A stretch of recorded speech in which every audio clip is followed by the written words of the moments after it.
is Josephine Paul. Susan Achin. Yao Bremen. Jude Ojima Audu. Second Zilang. Richard Bassi. Ekanem. I am Mercy Joe, and we are African Patriot on African Patriot Radio.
Josephine Paul.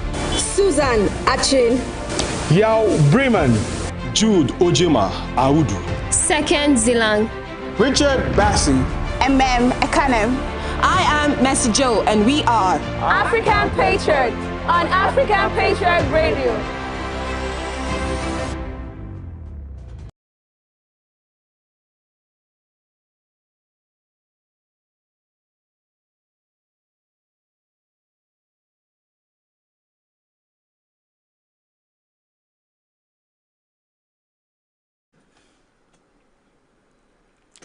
We back. We back. We back. Okay, you know what? It's so funny. I'm just checking my phone right now, and I'm looking at all the messages people have been sending me and asking me where I've been. I'm right here. Right here, like I ain't never gone nowhere. Never been anywhere. All the time check is 3 minutes into the hour of 11 o'clock, and if you're listening to us, you know where you are at. It is African Patriot Radio, the station that knows how to give you quality vibration. And right about now, we're about to give you that Talking All on APR. We call it the midday special, and it's Talking All, but it's not midday yet. We decided to bring it early because you know how you like your coffee. I mean, we know how you like your coffee. So we bring it to you just like that. Just like my name is Mr. May 11, by the way. And of course, I am Yao Bremen. You can also call me the Godfather. Okay, so the Godfather is in the studio with me this Wednesday, and let's just give you a roundup of everything that's going to happen. Top of the hour of 11 o'clock, as you are already tuned in, we are giving you the midday special where we just touch on everything that our head can climb on when it comes to news. Everything. So that will happen from now to top of the hour of 12 o'clock, and after which we'll give way for the duo of MM and Immaculata as they bring you Savage Crew. Those girls are savages. Those girls are something else. I heard they're coming in with someone special. He is a king in the savage world. I just can't wait to find out who that person will be. Well, who that? Okay, but anyway, that will be happening from top of the hour of 12 o'clock all the way to half past the hour of 12, where we will come back with something special. Everybody wants to introduce themselves today. Fulfillment said, I need to let the world know I'm here. And they need to feel me. So we're going to have that special introduction time from 12:30 all the way to top of the hour of 1 o'clock, where Information Africa, which is our news, will be coming through to let you know all that has been happening around the world, in Africa and everywhere. Okay, that will end, after which we'll have a special program known as News Expression. And you can also key into the News Expression when a story has been told and they tell you what they felt about the story. You can also comment and let us know what you feel about the story that is being said. That too will be coming up by that time, and that won't end. We also have Guys Talk. Guys talk. Guys Talk, and people love to listen when Guys Talk. I mean, you definitely need to listen to this one. Guys Talk is going to be happening from top of the hour of 2 o'clock. It has a whole lot of crazy people on it. And it's going to happen from then till top of the hour of 3 o'clock. And remember, today is Wednesday. So Woman it Crush is Wednesday. Woman Crush Wednesday. Let's know whose crush is on Wednesday. I mean, I got a lot of them, you know. Oh, okay. So that will happen from top of the hour of 2 o'clock to top of the hour of 3 o'clock, where we'll have Josephine Paul, the Star Girl. Star Girl. Call her JoJo. Call her the one with the smile. And she'll be coming through with Game Show. And on Game Show, you know, we always put them people competing with each other. And it's always a fun time of radio. Now, all this and so much more you are going to get, because after that, we're going to have a family time. It's called the APR family. We're going to have a chat time from 3 o'clock all the way down. You don't want to miss that one, because that is an opportunity for you to comment and tell people what you feel, how you feel about the station, what you want us to do more. I'm telling you, we're ready to listen. But for that time, we have you this very special program right here, and we are going to take you all the way. I know y'all is been following. You've been following the COVID-19 issue. Oh, Charlie, it's not been easy, but just like what Kendrick Lamar said, we're gonna be all right. We're definitely gonna be all right. Like yesterday, did you get to see the figures that came out of some of these African countries, and then not to talk of Nigeria? Just Lagos alone yesterday was 59 cases, and then Abuja was 29. I mean, it's been crazy coming out. Like, this figure's coming out of Lagos, like talking about Lagos, Nigeria, and then also the ones that are coming out of Morocco, Algeria, South Africa. Like, the figures coming out is been crazy. It's been crazy. Okay, like in Morocco yesterday, they had 3,209 cases in Morocco yesterday, and then 145 deaths, and then they had 393 recoveries in Morocco yesterday. Wow. So like it's been going that way, and then in Algeria yesterday they had 2,811 cases, and then the death toll is 392. 392. And then the recovery is 1,152. Wow.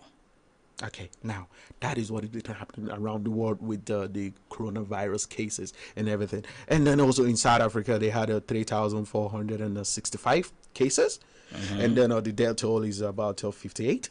Okay. And then recovery is 1,055. Okay. Like, that is how it's been going. And then not to talk of Nigeria. Our beloved country, Nigeria. Our beloved country, I mean, yesterday, Nigeria. I think yesterday was the time we in Nigeria had the highest number so far. That's talking about 782 cases. That was really disturbing. That was really disturbing. Like, And you know, I'd like to also solicit and to plead with the relevant authorities that we need a swift what I call it now, response. We need swift response to Kano. We need you to find out what is happening what in is Kano. happening in Kano, because the Kano is stories- becoming something else. The story is becoming something else these days. Just 2 days ago, Yes. like the figures that actually came out of Kano It's alarming. was alarming. For a day. And then for the first time, Lagos had no case at all. Well, I was No happy cases for at all Lagos, for but you Lagos. know, we're all And then, Nigeria, right? Like, So- we're all Nigerians. Kano is one of the most populated places in Nigeria. Of So course it is. when something like this happens, when the pandemic breaks and it gets into that place, you start thinking, if we do not do something now, because I was trying to get the story from Kano, which I'm still trying to investigate, where some folks are saying there is actually something else killing the Apart aged, from- people, and if it's not treated, it's going to make it easier for the COVID-19 to affect them. So I am wondering what is happening there and why they're saying nobody is really talking about it. I mean, I think the necessary, like I think the authorities involved in these cases should actually go there, look into it, and then try to look for the solutions Swiftly. to these things. Like, Swiftly. because it's not easy at all. And then in Nigeria yesterday, just like what I was saying, they had 782 cases, and then 25 deaths, and then 197 recoveries so far in Nigeria.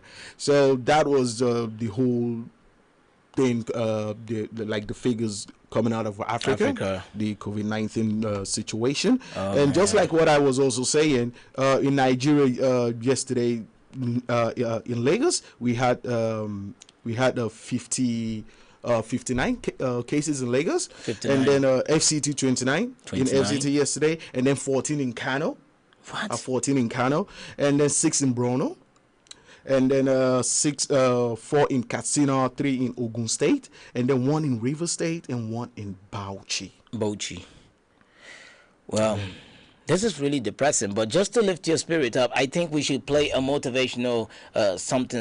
Yeah, for something to people. lift the people's spirit up a little bit, because I know, like, the information we just give out, most of the people out there will be like, God, what is happening? Well, we're going to pass through this, and like my man Yao said, while he quoted Kendrick Lamar, he said, we're gonna be all right. We're gonna be all right. All right, so let's just this short motivational clip for you. We hope that it does a whole lot magic.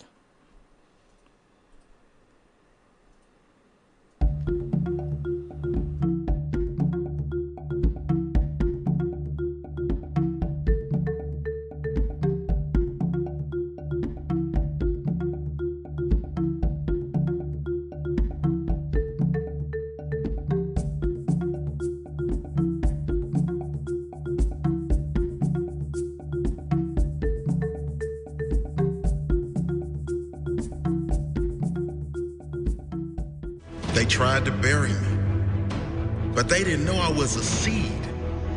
You can't bury a seed. A seed will always grow back stronger, grow back bigger. I dig in. I am determined to grow through the storms, through the mud. You can throw dirt at me. I won't stop. You can't bury me. I will always come back stronger.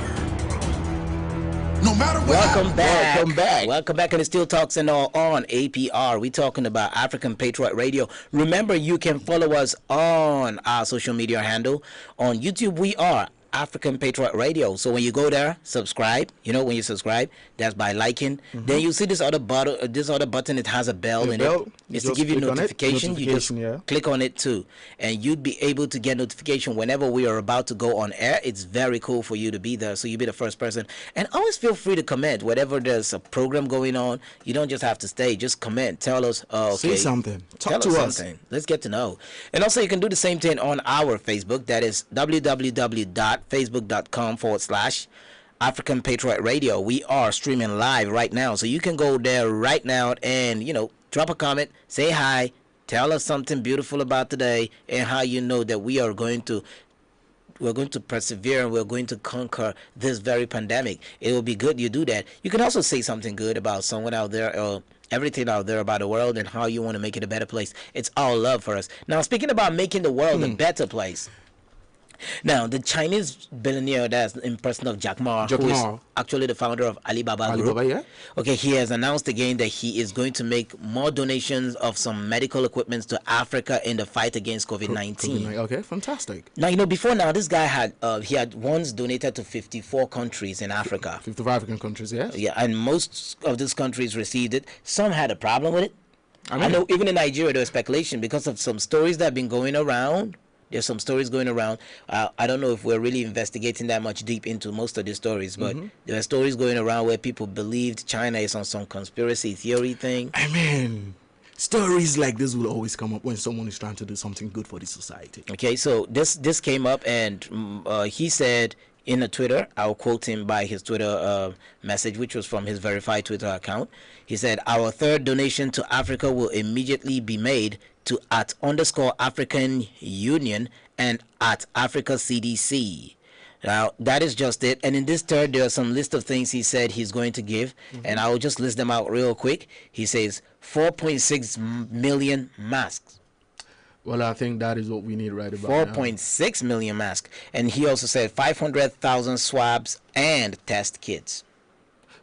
I mean, considering the fact that most times you go to some places, they'll tell you, okay, now in Africa we don't have enough test kit when it comes to the coronavirus. Okay. So for him donating that amount of a test kit for the coronavirus pandemic, I think is fantastic. It's fantastic, right? Like, it's fantastic. That's and he also says 300 ventilators. Now, you know that ventilator has been something that has been much needed. I remember when the whole fight started, the Wagwalada Isolation Center had only two. And then, according to some information, we heard one was taken somewhere, and then like they were left somewhere called nowhere. I mean, somewhere called. We have no idea where somewhere is. I mean. But then it was taken somewhere though. Yeah. I mean, it made a move. It made a move. Okay, so apart from that, he's also talking about 200,000 clothing sets. Clothing set. That should be the set. Okay, the overalls that they wear and all that. Just to protect themselves and everything. Yeah, and he has 2,000 thermal guns. 2,000 thermal guns. Yeah, you know that thing? They just check your temperature. Yeah, check the temperature. Like, dude, why are you 27? Go to the other side. Oh, that way. But anyway, he's winning that. And also, we're going to have 200,000 face shields. Fantastic. I saw a picture of the Chinese kids resuming school right now, and they have this the whole face thing and covered their nose down to their mouth. They looked more like people who are into welding. I mean, on a bigger level. You think so? That was it look like. Well, I thought they looked like welders and the SWAT team, the military SWAT team. Yeah, with the whole cover, right? The whole cover up and all that too will be happening. That's one of the things. So 100 body temperature scanners. Oh, wait a minute. That was what I got wrong. That other thing was not the thermal. The thermal gun is different. The body temperature scanner is the one Okay, so what is a thermal gun? What does it look like? The thermal gun is not looking exactly like the body temperature scanner, but it looks like a gun. A thermal gun. I mean, it has to look like a gun since it's a gun attached to the name. But it has to do with a thermal. So what does it do? Why are you asking me? But anyway, since you want to know, I'll definitely be telling you. But let me just run this through really quick. And he's also talking about 500,000 pairs of gloves. Fantastic. 500 pairs of gloves. I mean, this is going to go around 54 African countries, I believe? No. The first time he did donate to 54 African countries. That was the first time. This time at all, he's giving it to those two places, that's African CDC and also African Union. So we do not know how it's going to be shared. I guess they will look into countries that have do not more have cases and then do not have this stuff. Equipment to actually check the whole. Now my question, I hope they also are training these people for how to use this. Okay. Now this is a big one. Because there was this funny video that went viral where someone after a burial on Saturday, he pulled the kit and dropped it somewhere. Dropped it somewhere. You know, those kind of things can come up. But anyway, talking about people who are supporting other people, we have one actor, Yul Edochie, who says, "Stop disturbing me for money. I only do money rituals in movies." I saw this tweet and I began to question myself. Okay. This guy is out there trying to support people with the little he has. And it was like, okay, it's been 3 weeks now, and then people keep sending me account numbers. And nothing's been coming. What do you guys think? I mean, I don't do money rituals, I only do money rituals when it comes to the movies. So that does not apply to me in real life. So you guys should please. I believe, as it is right about now, if someone can just be like, yo, you know what? Just send me your account balance. Just send me your account number. Let me put in something. Let me just give you something. Send me your Azar. Send me your wire. Okay, but anyway, he just came out clear with that one. And I think the thing is, most times people have a misconception about what you do in the movies and what you do out there. And some other people might think you make a hell lot of money. Well, being a celebrity, being that person that is always there in front of people and everything, they believe, look, this dude is making a lot of money, or this particular person is making a lot of money because endorsement comes in, other stuff comes in. These guys got problems that they do take care of with this money and then endorsement bonuses that do come to them. So you just can't go to them and be like, okay, now I'm sending you my account. Now I'm sending you my hazard. Wire me something. Wire me something straight. Well, that's just something. What's be happening, man? Okay. Yesterday. Yeah. Something happened. Definitely. Something must happen. On Twitter. I don't know. On Twitter. I don't know if you got the whole gist. It has to do with the Nnamdi Kanu situation. Okay. You know, there was the agitation for the Biafra, the IPOP people. The leader. Nnamdi Kanu. Something came up yesterday. They said that's quoting the controversial investigative journalist talking about Kemi Ogunloyo on Twitter yesterday. She said she just got this disturbing information about the IPOP leader, something about him being dead and all that. And people went on Twitter and be like, "Madam, you gave us one correct prediction. So that was it a prediction or a news?" What would you call what she does now? Is it a prediction or? Well, I think being who she is and then doing what she also do, to some extent, she gets this accuracy when it comes to her giving out information. You know, there's this accuracy because she's got her sources and everything. So when dishing out information, she goes all out to make sure she just gives the information all out. And when she's not sure about it, she tells you, look, there's this news I'm getting, which I'm not sure of, but they said this is happening. They said this is happening. Now, that was exactly what happened yesterday with Nnamdi Kanu. And then she went out, she was like, okay, there's this disturbing news coming out. They said the leader of IPOB, Nnamdi Kanu, is dead. What? And he was like, I'm not sure, but then I'm still going to find out. And then a lot of people went on Twitter and then they started bashing her, like, madam, get your information right before you give it to us. And then she was like, okay, breaking news, Nnamdi Kanu is not dead. Well... shouldn't she have double checked her sources and all that before she came out with that one? Because that is kind of like crazy. I mean, a lot of people went crazy. Like there were some people out there who kind of like wanted to believe what she was saying because of the information she gave before, and it turns out to be true. So a lot of people actually wanted to believe her. A lot of people wanted Nigerians to give her the benefit of doubt, just to look into what she was saying. And then after like 7 hours later, she was like, okay, the information I got before was wrong. But here's the real one. This is he's what the really real happened. one. He's fine. He's doing great. Thank God for his life. We pray to God to just keep him up there. Keep him up there. Well, speaking about staying up there, you know this Nigerian artist. Oh, no, let me not call him a Nigerian artist. He's a Nigerian by origin, but he is of the American descent. He happens to be a rapper. Do I know him? Okay. Give me a clue. I should give you a clue? Yeah. Attention Deficit 2009. That was an album this artist dropped. Okay. Wale. Okay, so Wale made the news this time at all on Twitter again, which it seems like Twitter is a new place to go, throw it out. Well, that is Twitter for you. It's a whole new word. It's a throw it out zone. Well, anyway, on Twitter he says, y'all got to understand this fantasy features work two ways. Pop people don't want works with us unless we sitting in the top 40 or unless it's a white rapper. Then he says, prove me wrong. Now, he's saying that the pop artist will not feature them unless... That's talking about the African-American rappers? Yes. Okay. Unless if they were in the top 40 or they were white. Now, this came out after a fan of his said, tweeted and said they wanted him to feature Lady Gaga again. Now, again means they've done a work together. Yeah, I remember. Attention Deficit in 2009. Yeah. There was a song called Chillin'. Chillin'. They did Chillin' together. So I'm wondering, if you're making a statement, how did you get it then? Were you on top 40? But he said he was like introduced. Because that track was actually produced by, what's that person's name? Cool and Dre. Cool and Dre, yeah. It was produced by Cool and Dre. So he got to be introduced to her, I think, in the process. I think they met at the studio. I think that was at the time when Lady Gaga was under Convict Music. With Akon. Convict Music with Akon. Yeah, she was definitely hanging around the black boys. Okay. I mean, for someone like Wale to actually come out and give such information, he ought to have done his research very well, because if I can remember, the likes of Kendrick Lamar and then also what was her name, Taylor Swift. Yeah, they had the Bad Blood Music. Bad Blood Music, and then what was her name? I'm still trying to get a lot of Katy Perry. Katy Perry did a song with Kanye West. That's E.T. E.T. Now, I had to go to a check of artists who have done works with pop artists. Rap artists, pop artists. Well, LL Cool J did something with Brad Paisley, and it's called Accidental Racist. Mm-hmm. That even has a crazy name.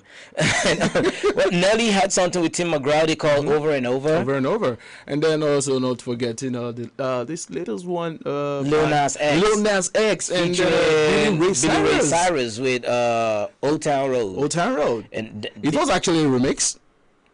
Yeah. It was actually a remix. The original song was done by Billy Ray Cyrus. So it was actually a remix. So let's call it a refix. A refix. Well, anyway, they had that one, and we had a whole lot of people. Christina Aguilera did a song long ago, Redman. Redman, yeah. And it's called Dirty. Dirty. And then also not forgetting the likes of, what was her name? I'm trying to remember her name, but Mariah Carey. Mariah Carey. Yeah, I think she did a song with She's done Busta Rhymes. Not only Busta Rhymes, with Mace, with Mace, Jay-Z. Busta Rhymes. She's been featuring a whole lot of rappers. Like she even did a song with Nelly. Yeah, she did a song with Nelly. Well, anyway, I think maybe there's just a part Wale is trying to bring up in the whole thing. He said the top 40, but if you look at most of these guys who've just called their names, they're actually people who've been running heat in the music. Back to back. Well, anyway, that's just it from that side. And from your side? Okay, from my side, like it's been 10 years now since we lost Well,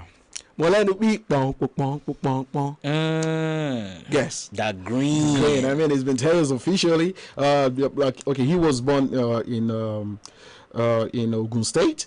That was talking about that Green himself, and then he died in Lagos, Mushin, Lagos, on the 22nd of April, 2010. So officially, this makes it 10 years since we lost the Green. Like he was one of the greatest indigenous rapper ever to come out from the southern part. Ever to come out from the western part of Nigeria. He kind of like I think, how do I put it? He was the okay. Now I won't say the godfather of. The Yoruba rap. The Yoruba rap. You know, there were a lot of people who were doing it before him. There were a lot of people who were doing it before him. But he just made the mark. He made the mark. You know, after the Green, he had the likes of Olamide popped up. Like, so many Yoruba rappers came up and they were doing so good. Man. So for me, I felt like, okay, now that Green kind of like made it possible for these guys to actually come into the rap game and all that. You know? Yeah, but there used to be so many guys. I don't know where they all vanished to. So the Green was that guy up there. A lot of Yoruba rappers today will tell you I was inspired by the Green. You know, I was privileged to go to the studio where the Green records. Really? At Jakonde Estate. Jakonde Estate, yeah. That was with So Sick. I noticed that they had so much graffiti art of the Green on the walls of that very place, and I was like, wow, you guys. And they told me, look, forget the music, the man was just something else. He was like an orator, a motivational speaker, a force that just had a way to like positively motivate people around him.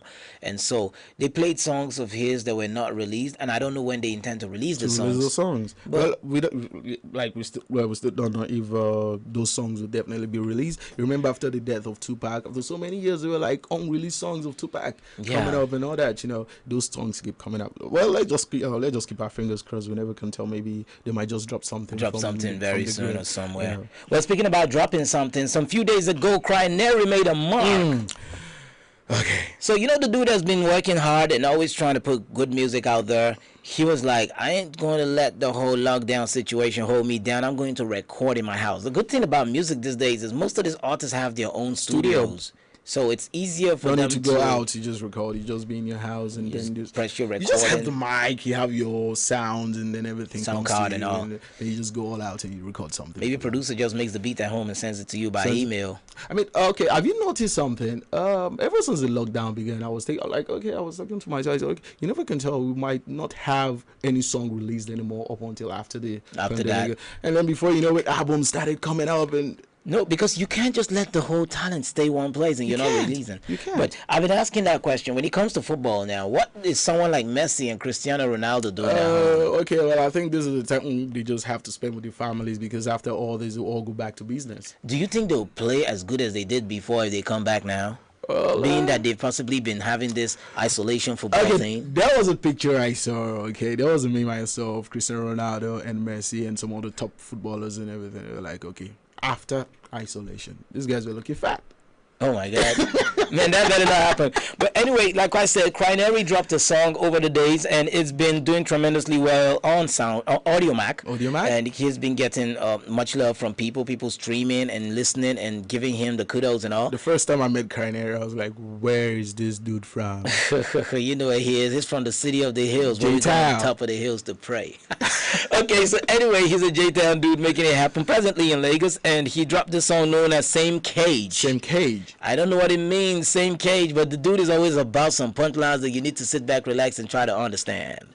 So let's just play a snippet of that song, Same Cage by Cry-Neri. You listen to it, and if you love it, you know what to do. Go on Audiomack, search for Cry-Neri, Same Cage, and listen to the full work. Here he goes.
become a threat. Possessed with a possession I never possessed. Dip in the flesh to make my skin color a big regret. Stood against the prophecy and survived it. Black is the gold racism keeps mining.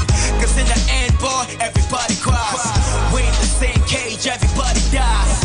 In the same cage, everybody wants to own a space out above the sky, but we never.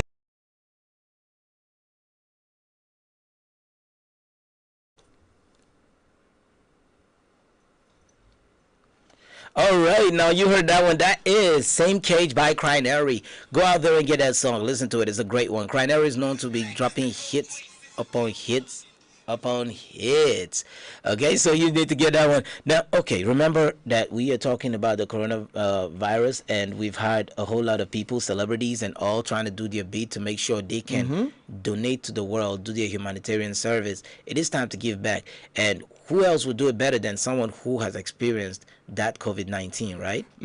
Now, recently, this happened in the world. On the 19th of April, the British actor Idris Elba launched a new United Nations fund to help farmers in poorer nations. Imagine, he said, in poorer nations, farmers are going through a lot and we need to help them. And he also was calling on richer economies to do same to prevent the spread or the needless hunger and suffering. Now, we've heard many people talk about the hunger and suffering, especially with the lockdown, where we felt, okay, it's just Nigeria, till I started getting stories where people in California were also lining up for food, and it looked like they can't get food to feed a lot of people for a long time.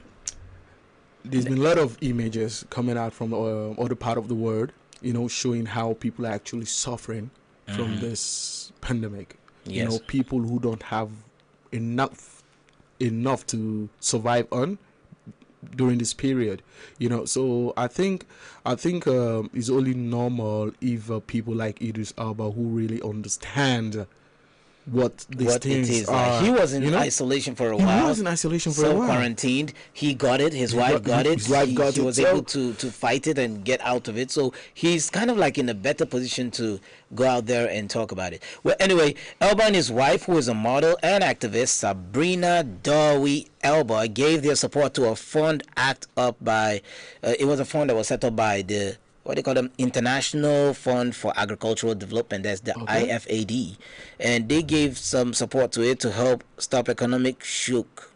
You know, you don't want to be shocked. No, you don't want to be shocked. You're shook. It's like in the freestyle they say, "Yo, shook, don't break the fluke." Okay, so well, I think you'll be a good rapper. You know, I don't know what you've been waiting for. I don't want to be a rapper, man. Be a rapper? You always have somebody on the side trying to beef you, so you be an MI and get yourself a vector. I ain't in that. Well, you never can tell. Like, I might be that dude behind you trying to like get the whole thing. Don't be no vector around me. I mean, Vector's my favorite, you know. Oh, well, he could be yours, but you know when they call him a snake, I'd be like, snake, get behind me. But anyway, okay, so they did this to help stop economic shocks raised by COVID-19, triggering a global food crisis. Now, global food crisis is a terrible thing to happen. Even in Abuja, when they went around trying to get messages or how people felt about the lockdown, most people said, look, coronavirus is dangerous, but you see that thing they call hunger? It's the worst type of pandemic to hit anybody. That can never happen to anybody, you know, hunger. So if you look at it like in a state, in Plateau State now, the governor was trying to make a way whereby the farmers can be given a pass, being that it was rainy season and they are a state that has a whole lot to do with agricultural produce. So they were thinking that farmers should be on the farm. And we've been trying to talk through our economic program. There's our Economic Review Africa, which is done by Immaculata. Yeah, we're talking about how farmers can also be given this time to farm. And we also have that on Farmland Africa by Fulfillment Turocha, and she too talked about it. She talked about what do we need to do to make sure our farmers can be out there making, because we need food. And in Nigeria, we were heading towards the point of talking about diversification, because I don't want to believe we're heading there yet. We're talking about it. We have not really started acting on it. Acting on it, yeah. Acting on it means we need to start making people buy into the idea. We need to start making it from our schools. We need to start teaching them in school the relevance of farming, making it be like office job, the same way they preach the NNPC jobs for you, the way they preach the oil business jobs for you. I think we don't talk these things in schools, and students grow up thinking, at I need one a white time, collar. at one time in Nigeria, agriculture was all that there was. Yes, until the 1980s oil boom. Like oil boom, and then everybody, agriculture, don't worry, we'll get back to you. But do you know that thing they call agriculture, that sector they call agriculture? There's a whole lot of benefit in it. I mean, it's crazy. There's a whole lot of benefit. There's so in many it. things we don't even like. When I heard the story of how we gave palm oil to a particular country, and today we can't brag about it. Like, we can brag about it. They do it more than us. Like, it's like we just forget everything. So everybody is trying to move to the city because in the city it's more of like a concrete jungle. Oh yeah, just like what you said earlier on, you get a white collar job, you get this like monthly payment, and then everything comes up to you. In agriculture, it just doesn't come to you monthly. No, it doesn't. It can come to you weekly, daily, monthly. Anyhow, you just want it to come to you. And you can pay yourself with a food crop. You can pay yourself with a food crop. Or with a cash crop. Now, like, I've been really, really concerned lately with this whole pandemic.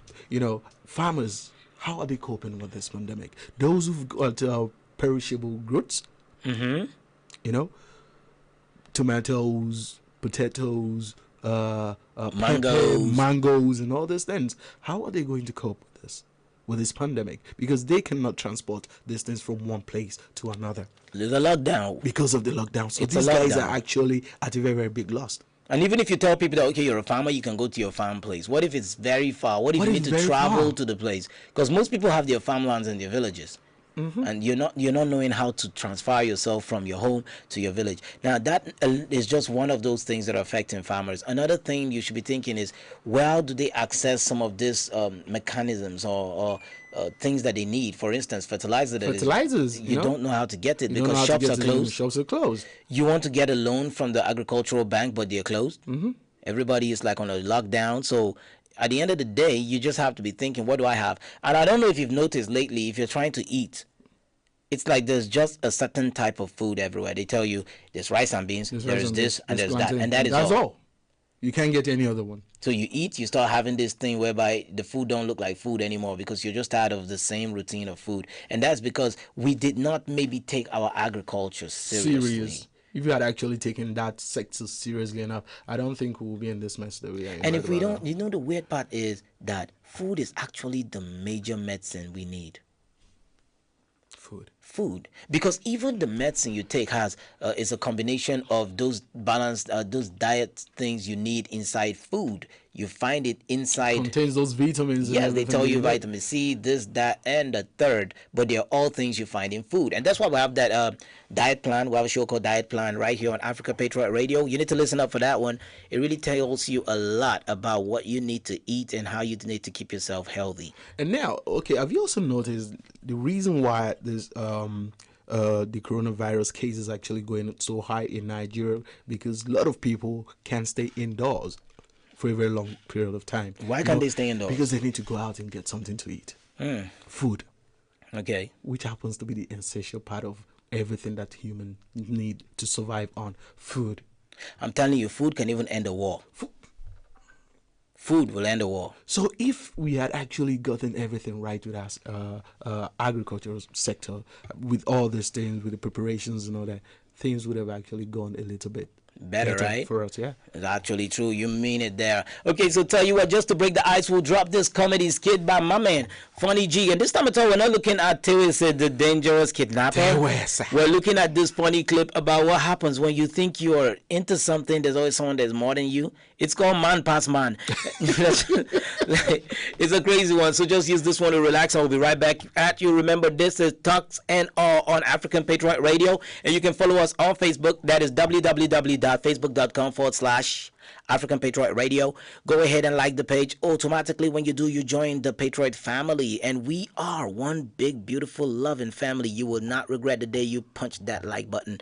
And also, you can do the same on YouTube. You just go on our YouTube. That is African Patriot Radio. When you go there, you subscribe to the channel. Of course, you need to do that. Like it. And you also check the other column that has that button with the bell in it. The bell? Click on it. Click on the bell so you get notification. But for now, enjoy Man Pass Man right now.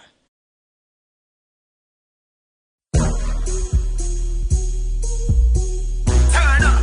Yeah. AD. tady přišel hrát. My jsme tady doma, my jsme tady páni hradu. Takže sebe se od našeho stolu. Klasik, Areva Mafia, Picho. Yo, all I need is one mic, go straight to the point. I'm all about the salty, go it. And tonight's a little opposite, go it. The Gajin Japan Casa is a classic. Bad girl!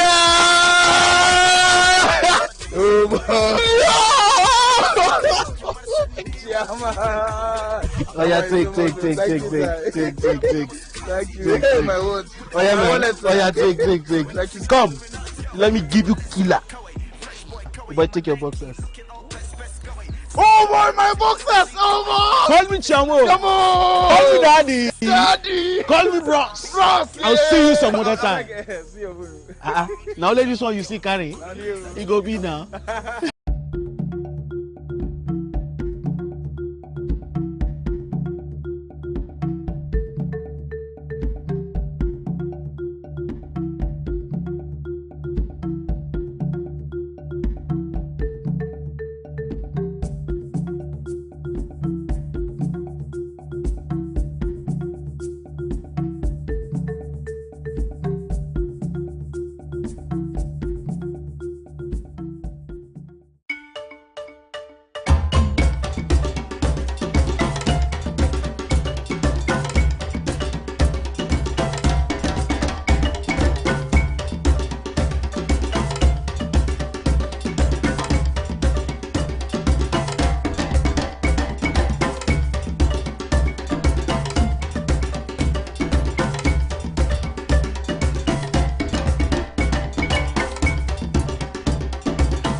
My name is Josephine Paul.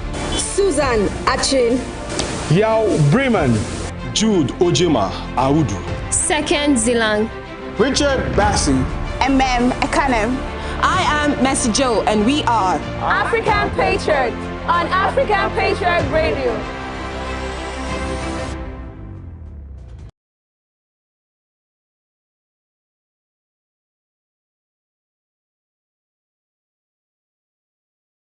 Well, we back, and guess what? This is African Patriot Radio. My name is May.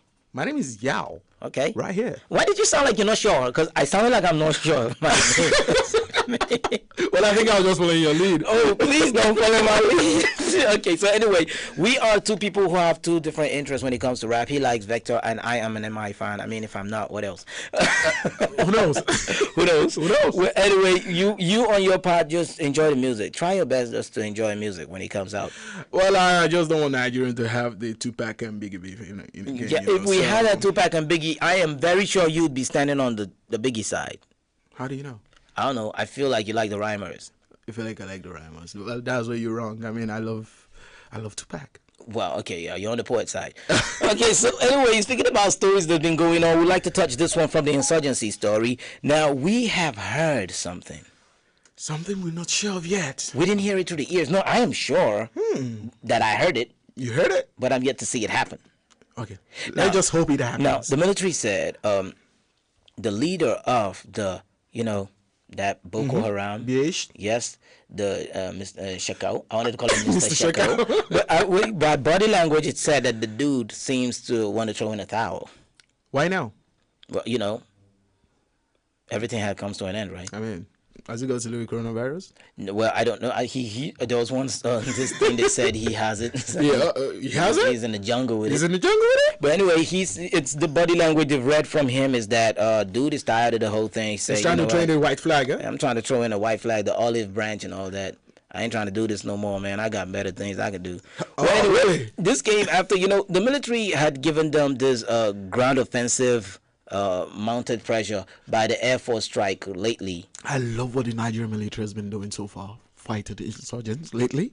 I love it. Fantastic. It's been crazy. Now, the stories coming from that point, even at this very moment, if you can go to our Facebook page at African Patriot Radio, yeah. you would see there is one or six in there. Man, these soldiers, they made me think I was watching a war movie. You know, they always make a war movie look good. The tankers look good. The military dudes look good. These guys look... Say that again. Man, everything looked good. Everything looks good. I thought it was a movie, but they told me no. This is the people who are ready to lay down their lives to make sure I am free to move to north, west, south, east, and anywhere in Nigeria. Part of Nigeria you want to move to? Without fear. At all. And I was like, okay, if this is what we're going to be doing, then this is Nigeria at work. In the midst of pandemics like this one that has had everybody worried, we have people who are saying, even though this is coming, we shall make sure we fix everything. And we're ready to lay down our lives. For our families, for Nigerians. That is cool. That is nice. That is great. Now, so this has been the thing that's been happening there. And the weird part is, besides them fighting the insurgency, the military people, the military, the defense force, have also done something that is out of what you would expect. When I got the information, I was a little bit surprised and shocked. But at the same time, you know, before that they had this Dorbada attack where they killed many commanders of the Boko Haram sect. Yeah. But this is not the story. This happened in Borno State. But apart from that, they also are playing their own role in the fight against coronavirus. I know they opened a clinic some time back, not too long. Now, this time at all, they have gone into making hand sanitizers and ventilator machines. And they've made 18,000 hand sanitizers. And they've made ventilation machines. There's the Discovent, and it's in support of this containing to the spread of coronavirus.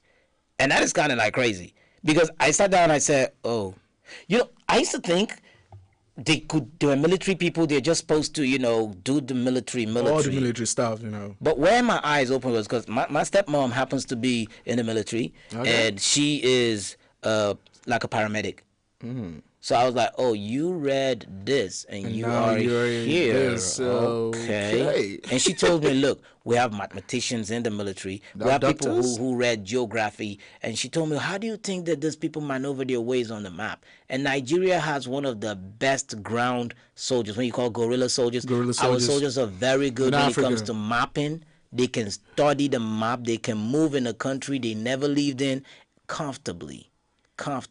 So I now understood that there are people who read different things. Then I remembered back in school, I read general and applied psychology. I had some military guys in my class. And I used to wonder, what are you doing? What are these guys doing? Are they not supposed to be in the bush or something, trying to... Okay, now you make it sound like a military man is a hunter. Why would you say they're supposed to be in the bush? Not like they're supposed to be. If they're going to be in the bush, where would the hunter be? In the barrack? Forest. Okay. Anyway, that happened. So they were also soliciting to the state and federal government to patronize the stuff that is being done by them. And by that, we're talking about the sanitizer and the ventilating machine, so that they can produce more things. Now, most of these things that are produced by the military is under a particular arm of the military. They call it the Defense Industry Corporation of Nigeria. That is DICON. DICON, Defense Industry Corporation of Nigeria. Now, I'm imagining things that can happen there, like those people who go to war and maybe after war they maybe they resign from active duty. They can now be, you know, involved in this. And you can have some of the army wives who possibly don't have jobs yet. They can also involve in this. It's just a way to keep you working. It can keep you going, and it will make production faster. Even the young kids who live in the barracks that are done with secondary school. Who would have thought? Who would have thought something like this would come out from the military? Like I said earlier on, these guys are doing fantastic. Like these guys, apart from battling the insurgents in Nigeria, also looking for ways that they can actually attack this pandemic, the coronavirus pandemic. Thumbs up to them. Fantastic. I love what they're doing so far. That's two jobs at the same time. Two jobs at the same time, you know. So I just pray to the Almighty to strengthen them, give them the strength and then the knowledge to go into more things like this to just help the country. As by and large. Now, remember when the coronavirus incident started, in Nigeria, we even in the world, there was a story. They said it's still a battle. It's still a battle. it's a war, but it is not a war that's done between humans. It's a pandemic and people. So most times they said, who are our soldiers? First off, they said the soldiers are the medical personnel. But now you're seeing the military trying to tell you, when I swore an oath to wear that uniform, I was going to fight for you, whatever it is. That means, be it human, be it a UFO. You come from Mars, we're going to shoot you back there. UFO. And whatever it is, they're ready to fight. And that is a good one. That is the spirit that Nigerians should have. Like, we're going to defend our territory. Africa should have. The world should have. Like, you're going to defend Mother Earth. I mean, that is our duty, to defend Mother Earth. Like, if you can't defend Mother Earth, then why are you here? I mean, it don't make no sense. It makes no sense. I mean, what would you be talked about? How would you even feel when you're growing older? What legacy would you leave behind? You sit on your rocking chair and you squeeze your face. Squeeze your face. Because you can't think of anything good you did. You're supposed to enjoy your aging. Like, think about the beauty of life. Think about the time when you were the nice one. The things you did to support people, to help people with. Yeah. Just imagine if you're going to be 70, 80, 90 years old, and maybe coronavirus at that period is a thing of the past, and you want to gist the story and you can't tell people what you did. You're like, when it happened, I've been hide. I can't they break people's shop, they steal things because I want shop. Because I want shop. That's why I can't steal one woman food. She no can feed 10 of her children. That's That's kind of crazy, man. You need to just make sure you play your part while you're on Earth. And I think this is an eye-opener, because some of us had made money before this whole thing, but we never thought that money was made because you have to stretch out to somebody else who's in need. So we forgot the laws of each one needs one and each one teach one, then it will be a bigger world. Because I'm down today does not mean that I'll be there forever. Yes. So let's just try to play our beat. And everything we do, we should always think about other people. We don't need to know the people, but we need to do something about our environment, about the people around us, to make sure that they are okay.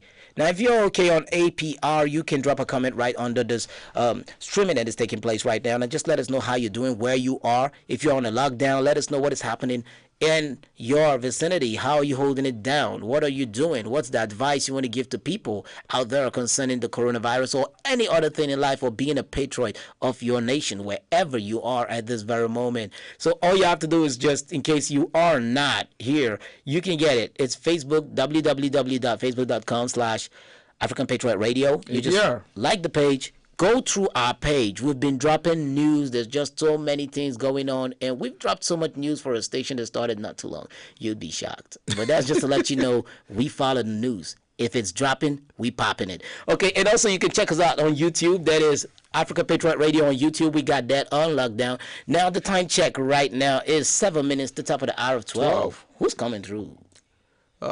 Savage Crew coming up. The Savage Crew be coming through, I guess so. I know so, right? But anyway, you know those girls, they do their crazy thing. But I'm scared of those girls, you know. Why are you scared of them?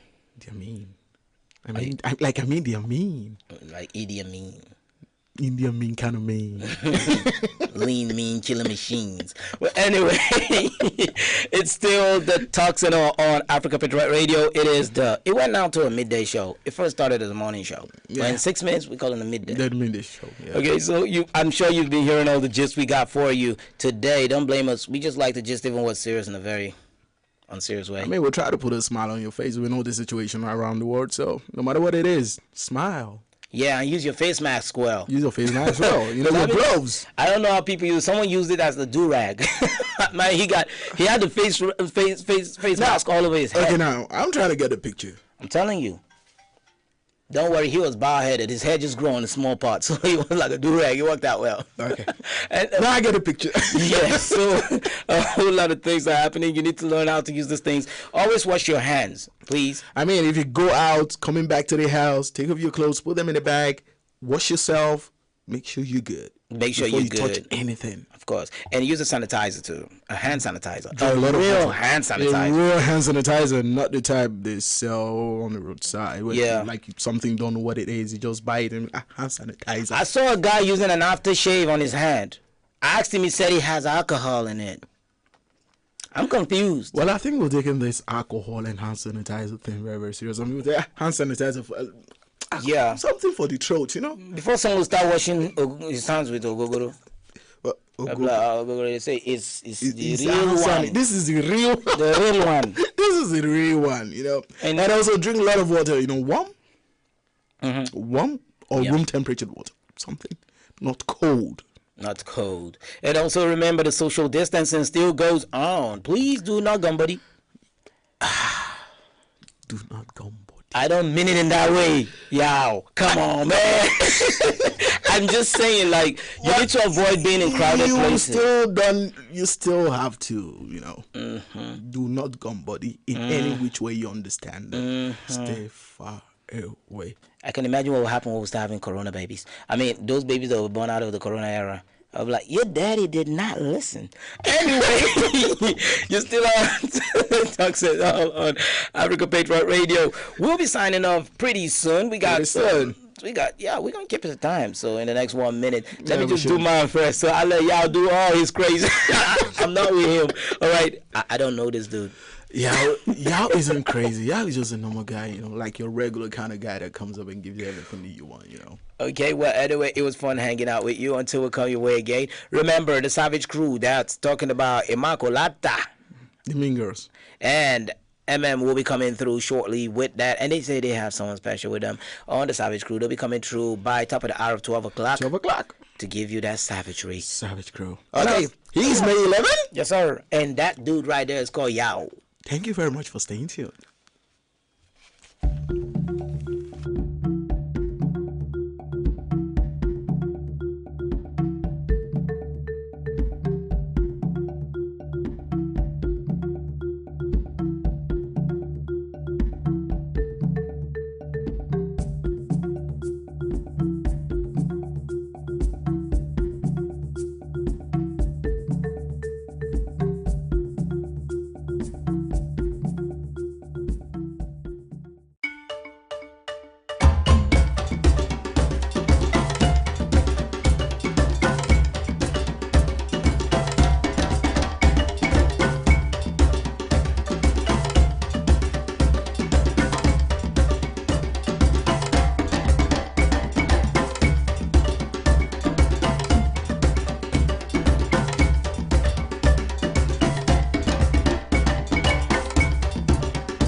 Josephine Paul, Susan Achin, Yao Bremen, Jude Ojima Audu, Second Zilang, Richard Bassi, Ekanem. I am Messi Joe, and we are African Patriot on African Patriot Radio.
Josephine Paul, Susan Achin, Yao Bremen, Jude Ojima Audu, Second Zilang, Richard Bassi, Ekanem.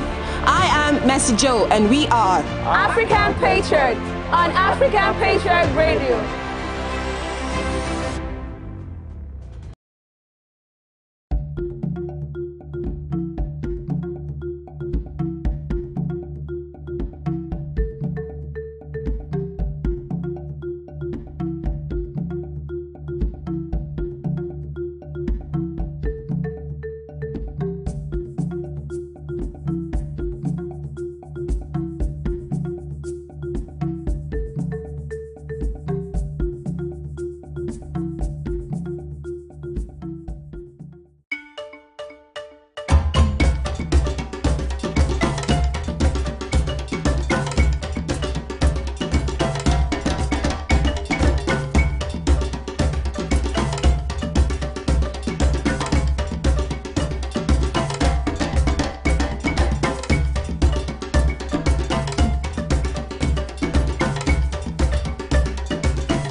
Josephine Paul, Susan Achin, Yao Bremen, Jude Ojema Audu, Second Zilang, Richard Bassi, Ekanem. I am Messi Joe, and we are African Patriot on African Patriot Radio.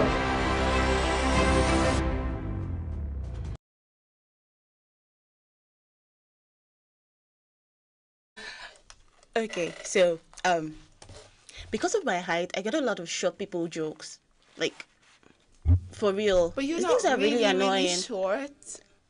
Well, I like to think I'm right, like I'm just the perfect height. Yeah, for a lady. Exactly. I mean, you know what they say: small is beautiful. Oh yeah, petite. Most times, height is relative. It's true. What? Height is relative. She True. could stand with somebody and she could be tall. But the last person you want to stand next to. So it's Elvis. No, yes, I can do that. She wants to... But even though, I mean, what's the worst short people joke someone has ever used on you or around you? No, not on me. Come on, girl. There's got to be a joke. Okay, yeah, but on someone or around me, I think once upon a time I was in the mall with my brother and his friends, and on the escalator we're coming down, and this girl and her friends, they were coming up, and she's really chubby and dark, and she had this brown dress on, and then she's a low cut and blonde, and so while they just passed by us, my brother's friend was like, "Oh, that girl's just looking like a bottle of Guinness malt." And true to it, like you just turned around and look at her, and really she was looking like. No, but what was she thinking though? It's like brown dress, blonde hair, short. Who knows? That could just be an idea. But of what? She want to rep malt, maybe get an endorsement deal or something. Ooh, okay, yeah, she was inspired. Probably she was inspired, yeah. Okay, I actually had one around me, and then my heart actually gave me away too, because the person felt like it was conspiracy from me. The person was like, "You're so short, your leg shows in passport." The worst person want to hear that kind of joke from him. I mean, look someone is look how long you are. Like he's so long and thin, I could use him to draw magic. Girls call me the longest is not a fluke. Oh, wow. Okay. Man. What is like? Well, actually, the worst that, well, it's not the worst, but I get it regularly from my brothers. My brother's really tall, so most times they just look at me and be like, "How's the weather down there?" And I'm like, Really so tall, you can't even look down. And he'll be like, "You're looking up. You're looking up to me." I've heard that before, and Elvis has said that to me before. Okay. Hi, hello, everyone. Welcome to the Savage Crew. Okay, you know how we do it here. We keep it raw, just the way it is. Yeah. Today with me in the studio, I have the beautiful, immaculate Uda. Hello. And well, we have a special somebody here. I don't know how special he is though, but he just had to be here to fill space. Aww. Come on, tell us who you are. You're just gonna savage on me. Wow. That's the whole idea. We need you to warm the seat. If you say I'm good for nothing, then I'm bad for something. Ooh, man. Okay, that's good. I mean, no matter how bad you are, you could always be used as a bad example. Oh, just saying. Yeah, true. Okay, so like the way we do it, if you're just tuning in for the first time, so first of all, we're going to be looking at some of the what I'll call them amazing savage tweets ever. You responded, like your response, responses. But I think we should actually take a short break. When we get back, we would dive right into our savage tweets. Don't go anywhere. My name is Josephine Paul. Susan Achin. Yao Bremen, Jude Ojima Audu. Second Zilang. Richard Bassi. Ekanem. I am Messi Joe, and we are African Patriot on African Patriot Radio.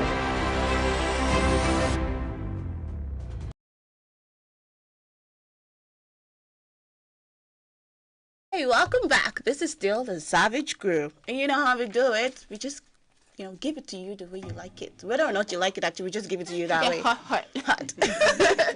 Okay, so we're going to be reading some amazing Savage tweets right now. Ima, what you got for us? Oh, yes. This Connor, my favorite Connor, actually. Oh, yeah. You're doing well. Okay, so Pablo Herx tweeted, Nigerian men should understand that some of those girls bring friends to a date because of safety and not your food and drinks. Really? You're a Nigerian man. What do you think? Can you come with that again? Well, I was actually thinking when you say No, like you say your favorite corner, right? No, I want him to give a response to that. No, she say her favorite corner. She's reading and you respond. Like, I went in the dark room because she told me her favorite corners are actually. We've had this conversation, really. I don't know this man. Okay, so Nigerian men should understand that some of these girls bring friends to a date because of safety and not your food and drinks. So what, you're security officials now? Okay, so, come on. I'm asking. Because T.Y. Gray responded, and he said, then the friend should assume bodyguard pose and not eat or drink. Period. My point exactly. Security officials. No, but come on. You go on dates, you don't know this guy. You don't really know this guy. True. Yeah, people have gone on dates and their drinks are spiked and you don't want that to be your case. And so if my girlfriend is not like sitting right beside me, how she know when you're spiking my drink? I mean, like and she has to taste the drink and know. I'm about to take this to a whole new level now. No. Like if she's there for the security and then other people are there as well. You don't know those people. How about her going with her friend to the inner room? It's that other room when they want to do it. Come on, it's a date. I said a date. It's a date. Come on, are you listening? No, I know it's a date. It's a date, right? So do people get hurt on a date? We don't know. Actually, you never know because people have gotten hurt on dates. Yeah, you get your drink get spiked, you end up in that other room if that was not the intention. Come on. So please, on to the next one. So at XYYXO, that's not a name, he said, I think men get scared when they know they've met their match. And this is a lady tweeting. She says, yeah, I think men get scared when they know they've met their match. And then I'm thinking months of the year. Okay. Let's march away from that one. And then Cream de la Cream responded, LOL. Why do women like to make relationships sound like Mortal Kombat? No, but really, it's not. Come on. I think we're going through social media the other day, and then we saw this lady that came up with, if you're not cheating on me, okay, she said, if you're not beating me, if you're not cheating on me, or beating me, something like that. You don't have mommy issues, you don't have daddy issues. You don't even to lie. Yeah, you don't lie, you don't cheat on me. What kind of relationship is it, please, Emma? Then they ask her, what's the problem? The problem is there's no problem. I mean, but that's a serious thing, though. How can you? I mean, that relationship is going to be boring because you gotta have a problem once in a while. I mean, it's like you have a problem with your partner as a lady. You have a problem with your boyfriend, and you've already started piling up ways to talk and shout, and the next minute they now go all mature on you and go, "I'm sorry." And you be like, no, apologize. No, we're gonna fight that fight to the end. Like I used to fall for that a lot. Don't apologize. No, let me shout first. Let me break things I want to break. Let me say sorry for. Calm down. No. That's more like to ladies it's like spice in the relationship though, because I remember Shorty was like you do this to me, and I'll be wearing that serious look, and Shorty be like, oh, I got you there, I was just kidding. Oh, okay. Yeah, but really, we want you to give us all the attention, listen, and at the end of the day, say sorry. But don't say sorry too quick. I mean, don't say sorry too. Until the next one. Until the next year, Dominic Trilly tweeted, when he accepts you with all your flaws, FLOORS. Flaws. And then Mr. Agian responded, oh, that's a beautiful story. STOREY.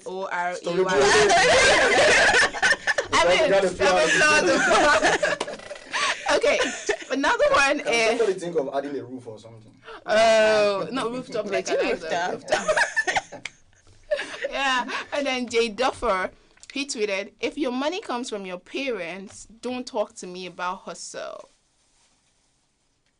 If your money comes from your parents, and then Sophia Black responded, you think getting money from African parents isn't hustling? It's hustling. Do you know how many stories we have to tell? Do you know corners we have to go through to get? You have to sit and plan and execute.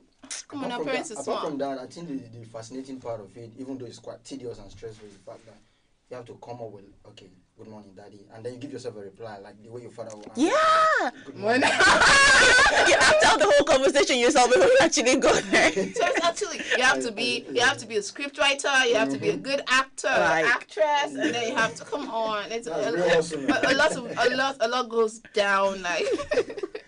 Okay, Miss Dash tweeted. So if a girl doesn't reply your DM, the next thing you do is unfollow her. Wow. And then Slim Daddy MUFC responded, when you need money from an ATM, do you stand behind one that says temporarily out of service or on to the next one? Man. Right, on to the next one. But come on, you can come the next day and then that one is not the spender and then on This to the other other one. So it's like, This is something like somebody wants to be promiscuous. I didn't say Okay, so that's Jay Duffer, not me. Okay, Shay Gumel tweeted, pizza is 5,000 naira and a bag of cement is just 2,500 naira. You see how girls are busy eating your mansion, guys are be. And then Chidi responded, you're not buying pizza. How many mansions do you have? Where's your mansion? Yeah, but I've seen this a lot. They talk about guys that smoke cigars. They talk about girls that, and I'm like, okay. Calculating how much a stick goes for, how much. Yeah, maybe we should have like a piggy bank, and every time you feel like buying pizza for Amen, you just drop it in there. I could be like your investment manager. Come on. I'm just saying. I could be like an investor, like investment manager. Before you know, you have like a manager. Let's actually get to the point where he actually can buy the pizza. Oh, come on. Saying. Oh, I'm just saying. I mean, you know what? How much the suit cost? Babes to you. Oh, okay. I don't know where you got it from. I don't want to say the badge. Oh, the badge. I get. What badge of okay is it? Like first grade, second? No, when I was talking the mate, man. I was talking about the rank, like Navy. Oh, what do I know? Okay, on to the next one. Omar Jesu tweeted, Nigerians, do you currently have light? And like this is like a question you ask every time, but trust Nigerians to key in on this one. Koyelo responded, Baba, even the light at the end of the tunnel, they off. There's no hope for light. That's like saying there's no hope for light. Okay, Nigerian God came up with this one. How God blessed Solomon with wisdom. And he still ended up marrying 700 wives and 300 concubines. What wisdom is that?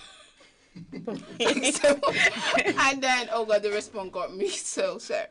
And then Daddy P responded, 700 wives and 300 concubines, and man died of old age and not food poisoning. And you ask if he's white. Okay, I'm actually not thinking food poisoning right now. I'm thinking high blood pressure. True.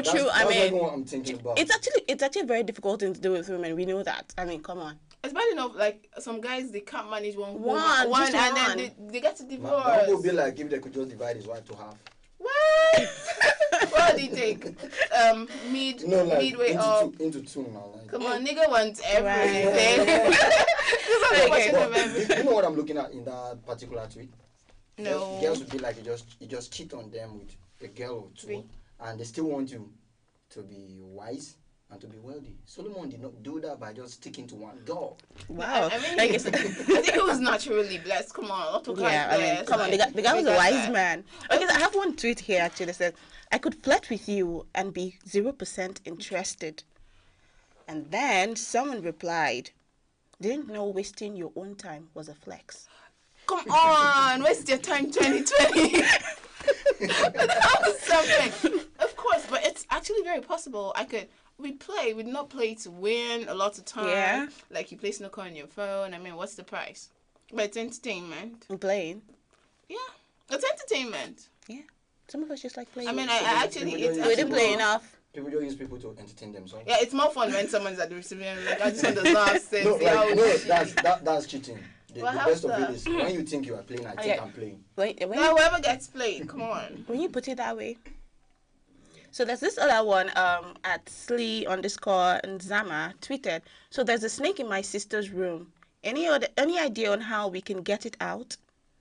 And then at Kwali_SA replied, talk to it woman to woman. Meadow! See women as serpents. Are you sure the volume is okay? Are you sure the volume is okay? I don't turn it down. No, turn it down. Really? I'm a sting you right now. Okay. Come on, guys. Just wow, really? You really had to bring that up. That's the whole idea. Actually. Okay, so let's go on a short break. When we get back, we would go into the next segment of this show. Don't go anywhere. Keep it locked.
Welcome back to the Savage Crew. And if you've been watching, I hope you've been enjoying yourself so far, because we've been having a time here. Okay, so I'm still chilling with the beautiful Immaculata and the, I don't know what it is, Elvis. Say it for once. Okay, the pink lips. You know what I say about guys that have pink lips? I'm not going to go into that, but I'm sure you know. Okay. But it's so funny how you guys talk from both sides of your mouth. Like the other day I was listening to Man Crush Monday and I saw some stuff. No, please. Oh my. Don't sound on me. Don't sound on me. Okay, so we're going to the next segment of the show. We are going to be talking lies they told us. Because you don't understand this. So let me just give you one. You want to say the police is your friend? Mado. I'm not looking for trouble. I'm not looking for trouble, but come on. Yeah, when they say the police is your friend, I see my friend is supposed to be excited. Yeah. Right? Okay, imagine I'm at a beer parlor and then my friend walks in. I'll be super excited. I'm like, oh my God, Amy, it's so good to see you. But then this special friend of yours walks in. Super amazing friend. And then you're looking for the next corner to run out. No, this friend actually brings out the athletes. The athletes. Brings out the sportsman, the sportswoman in you. You know, somebody was telling me that he met a guy who was so fake to the extent that he said maybe faking it is like the new real. Wow. You get. Wow. So like running away from your friends is the new. Oh wow. Okay, that's the. We probably must have been living under a rock. No, that one. Seriously. And then when they say talk about the police now, when they say bail is free. No, bail is free, but you could drop something. Yeah. No, not like that. I feel like if I take it on the air. Bail is free is only realistic on the paper and maybe on the walls. No, the wall of police stations. It's there, Bailey Street. It's But like then- bold and black and white. Drop it. No, you gotta drop something. No, Bailey Street, but you will give us transport. Like, To get the free bill for you. no, we actually came to pick you up from your house, so you replace our fuel. Sometimes they even tell you about buy pure water now.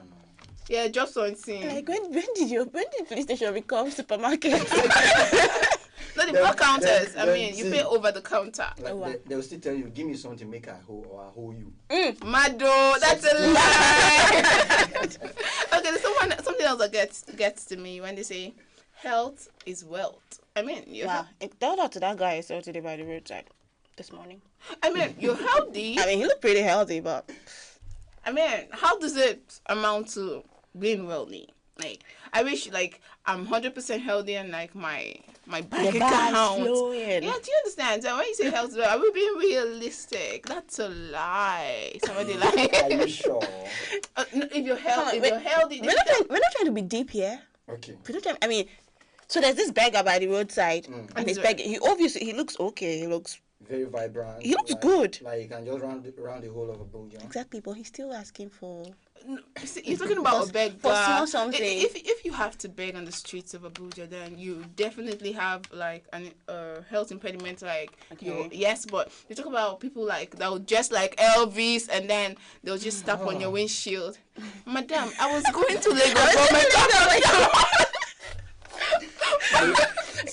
No, I'm just saying. No, I'm saying they'll dress as fine as you dressed. May you never be used as an example. When what? When you get to the gate of heaven. Amen. What did that lie have they told us? I think another one that gets to me is like, youths are the leaders of tomorrow. Oh. Well, I guess that tomorrow isn't here yet. No, tomorrow isn't here. Come on, I'm just saying. Look around you. Tomorrow never come. What? Tomorrow isn't here yet. Yeah, that's what I'm saying. Now tomorrow's not here yet. When I mean, I should have been president. Yeah, like I used to say that. Like what it means is that we are still living in that particular decade. Yes, we're living there yesterday. We're living there yesterday. Like we never go. It's crazy. It's crazy, amazing. To think about it, I'm like, I used to sing back in primary school. We are the leaders of tomorrow, and I'm marching into my class, and I'm done with primary school. Sing the done song. with Let's go. Parents, listen to your children. They are the leaders of tomorrow. Tomorrow, try and pay our school fees. Our parents are paid school fees. We're done with primary, with secondary, higher institutions. Some of us have. We're still waiting on tomorrow. I think somehow that time just slowed down a bit. So. Like tomorrow never comes. Another lie. Yes, this one just caught me. Talk about tomorrow. Nobody knows tomorrow. No one knows. Tomorrow is Thursday, man. Tomorrow is a day. Like it's another day. Like the day after today's tomorrow. Day of the week that comes after Wednesday. Yeah. No. I mean, if you say tomorrow is Thursday, it's that day of the week that comes after Wednesday. After today is tomorrow. Finish. And then now come up and there's something else. I know something about tomorrow that you guys don't know. You know that stuff you do in primary school when you know something and your friends don't know, you close your book. So I'm going to close my book. Or should I close my mouth? Please all the book closing you've been doing from your... Where's it taking you to? I think you are now president. Mado. They say, okay, in case you don't know, let me just tell you, tomorrow is pregnant. Wow. Okay, they didn't say that one. Wait. They didn't see it coming. Have you done a scan on it? Boy or girl? It's not going. It's going to bet long life. It's going to bet success. It's going to bet everything you've ever dreamed of. Okay, let's move on. What about life we're looking into? Education is the key to success. Okay, yeah, they believe that, and then we grew up, and then the government had changed the padlock, so our kids can no longer walk. Padlock here, they've cemented the door, which like there's no in at all. So they tell you like education is the key to success. It's not like I'm saying that cyber crime is stuff, but come on. You see these guys with their benzimas and I'll be like, I'm working in the bank and my salary is 40K. God, when? Ticket. You see all the money, but it's not yours, and you see education. So at the end of the day, it's hard work. But then let's come down to the African culture now. Did they ever tell you this, Ima, as a girl growing up? And your mom would say, if a boy touches you, you'll get pregnant. Oh my God. Okay, that thing ruined a lot of people like me. And you know what? I hope I didn't touch anybody when we got here. Did I? Come on, I want to give me baby, give me triplet, baby. How old are you again? But you know the funny thing? Now you asking, we tell our kids that as well. Our generation of parents. No, there's no way I'm going to tell my kids that. No. But there's still people to tell their kids that. That's so wrong. We're still talking sex education. Talk to these kids about sex. Tell them how it is. At a particular age, you start telling them what the upper region. I don't know. But yeah, I'm going to tell my daughter, this is your breast. Nobody should touch your breast. You see okay, yeah. We think we're sharing too much now. Let's just yeah. Okay, so one very last one before we go. When they tell us love is blind. But that they see and for your eyes. No. Elvis. Like seriously, love is blind. Love is blind, but you have a speck. Really. The speck is even medicated. The speck in your eyes. That was good. What I'm thinking about is the speck in your eyes. Why don't I let you see clearly?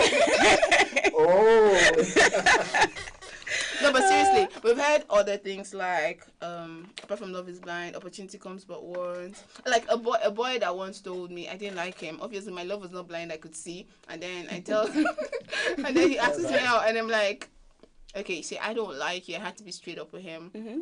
So there's no need to waste your time or to waste our time.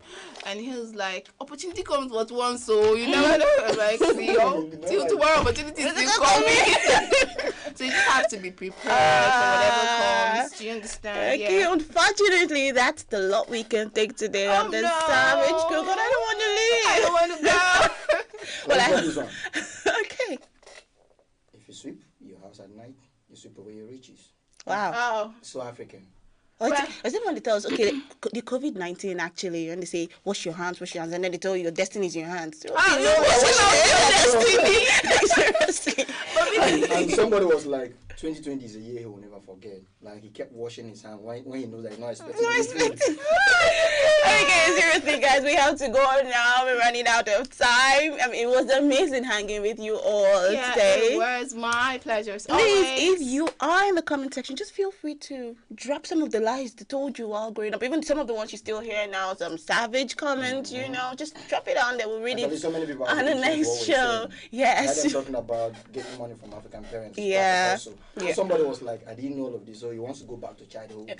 All right, we'll be reading some of these your comments on the next episode of this show. Please don't forget you can follow us on all of our social media platforms at African Patriot Radio. This was Savage Crew. My name is M, and I am with Immaculata Udo and that guy. Best friend. All right. Okay, that guy we do now. Peace. Have a wonderful day. Okay.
Josephine Paul, Susan Achin, Yao Bremen, Jude Ojema Audu, Second Zilang, Richard Bassi, Ekanem. I am Messi Joe, and we are African Patriot on African Patriot Radio.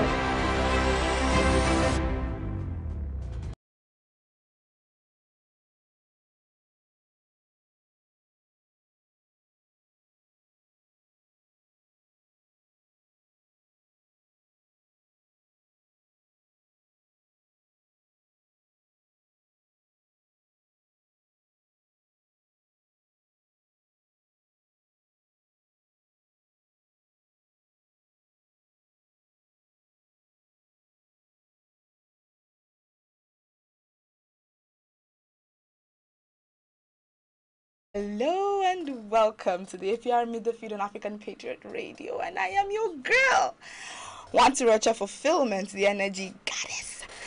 Okay. What I'm about to do is give you an insight of the shows I'll be on the Midfield. Yeah, you heard me right. Every show I'll be on the Midfield. Yeah, so if you want to follow your girl, you have to follow me on the You, Me, and the Society. And now that's about to talk about you, me, you, me, you and I, and the society at large. Okay, we get to talk about societal issues, wahala that's happening everywhere. We get to talk about things that pile up to making us better individuals in the society. Anything at all that has to do with the society, has to do with you and I. And so after that, I would also be talking about the Whispers. I'll be on the Whispers shows with my hot girls who will be gossiping. Okay, now I think this is the girl talk gossip segment of the whole program because we get to be together. We whisper about guys, love, romance, and a whole lot of other stuff. Now I know you don't want to listen to all that. Yeah, we have a lot of gist for you. Or you want gossip? Anyone you want, we still have it in stock. Anyway, we'll also be talking about the news expression, where I and Elvis Oga will get to highlight the news of the day on Information Africa. We get to talk about them and elaborate and, give our own opinions and get to listen to your opinions or get to read your opinions in the comment section. And also Farmland Africa, with the whole pandemic issue and everything lockdown that's happening in the country and in the nation at large, the food supply chain has been interrupted. So yes, I'll be giving you gist on how to get food because a hungry man is an angry man. No? So now, on Farmland Africa, you just have to stay tuned with me on Fridays because I have to give you gist on how to get food and what's going on with our farms and our farmers. How to get food, because I am even hungry right now. So I think if you're like me and you're hungry on this Friday afternoon, you would have to really listen to what I have to say about Farmland Africa. And then also be talking family times, the bonding, daddy, mommy, brother, sister, and everything that has to do with this. This is going to give you an insight on how to move, how to talk, how to act, and also the various aspects of family bonding and growth that is to it. And so with all of these, the Yumi and the society, the Whispers, the news expression, Farmland Africa, family time, you wouldn't want to miss an episode of any of them. Trust me. It comes with different parts each and every time. The different episodes I hit back to back. Trust me. And so now I have told you. So you can follow me from Mondays till Saturdays. And I will be bringing you hot gist back to back. And also, you have to tune in to share our post, post your comment, and you will also stand a chance to be with me here in the studio. Don't you like that? You stand a chance to be with me here in the studio. You stand a chance to be part of our game shows too. So please be our most what's the word now? Tell me the word. Be a part of the show. Just be a part of the show. Share our posts, comment, follow us on all our social media platforms at African Patriot Radio. And I am your girl. I'll always be here. I get to read out your comments. I get to follow you if you want me to. I could just, we could just be vibing from there to here and from here to there. And we keep pushing this thing. Okay, now that's all from me, the energy goddess. So I think Elvis Oga will be coming on next to tell you more about his shows. And then after him, we'll be having the news expression. So stay tuned for more sizzling and informative gists. Catch ya.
is Josephine Paul.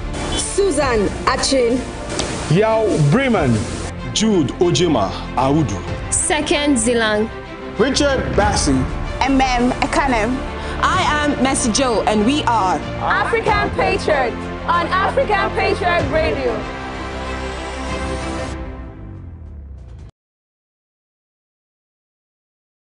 Yes, yo.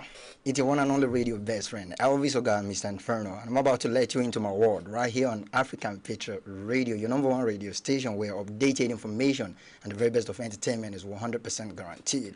What I'm about to do right now is to let you know the programs I will be jumping on the show as we sail through this lockdown period, because after the lockdown period, we'll go through some reshuffling and then we'll bring you the full package. But for now, in order not to just leave you idle or leave you depressed, we'll be bringing you some amazing programs. And the ones I'll be jumping on your number one radio station goes this way. I handle the Patriot. And I don't do that alone. I jump on the show with my girl, star girl, Jojo, where we let you know the kind of living you need to indulge in so that you become a patriot tomorrow. You become among the leaders or the heroes of this country so that posterity won't forget you. So we have so many amazing topics. We also tell you how some of those patriots we look up to actually led their life way back and then how they are being celebrated at the moment. And don't forget News Expression, where we get to talk about news. We pick news item and then we dissect it, express it, analyze it, and let you know how it goes so that you get a full package, you get a full G so that you know what's happening around you and your environment. I also jump on Family Time with Fuchi and where we'll let you know what your parents had to go through to bring up the man that you are seeing, the man that you are, the woman that you are. Our parents did a lot, and then the onus is being shifted to us so that we have to do a lot so that we raise kids that will be responsible in the society as well. I also be on Yumi and the society, which actually talked about that. Energy Goddess actually jump on that show with me, and we get to do that every time we do that. We bring out so many things like you, me, and the society. Like we talk about societal ills, correcting some of those ills, and then leading the path in the right direction, which way you should go. Don't forget Black Heritage. How could I have forgotten that? We talk about the black race, entire black race from any part of the world. Black Heritage is more like a documentary where we talk about so many people that give up so many things for the sake of the black race. Yeah, that's Black Heritage for you right there. And then, how can I forget this? Dealing with the issue. I love this one so much. You know why? Because we talk about the hottest G's in the planet, hottest G's on the continent, hottest G's in the world. Like, whatever you're reacting to most, we'll bring it from the angle where you can get it, where Mr. A, Mr. B, Mr. C, down to Z can get it, and then everybody's opinion, everybody's entitlement is being carried or taken along. Am I leaving anyone out? I don't think so. Okay, these are the programs we'll be on. Your one and only radio best friend will be on from this platform, African Patriot Radio. So where my friends at, you want to follow me, you just have to do that. And before that, I actually give out more like an insight or sneak peek into the shows on my social media platforms. So on Facebook, you can actually hook up with your boy at Elvis Oga. Then on Twitter, it is Inferno Blaze, Inferno_ then Blaze. The Blaze is spelled BLARZ. Then on Insta, still the same thing. So always remember to hook up with your boy anytime, any day. That is how we're bringing it your way from this platform. So make sure you hook up with us whenever we're on air. Don't forget to leave your comments, your reactions, and then be part of the conversation by just leaving your comment and your reaction. Did I tell you that right? Share our post, like them. Let's do this together. Trust me. Radio Best Friend is taking a bow. I love you guys. Keep following, keep watching. My name is Josephine Paul. Susan Achin. Yao Bremen, Jude Ojema Audu. Second Zilang. Richard Bassey. Ekanem. I am Mercy Joe, and we are African Patriot on African Patriot Radio.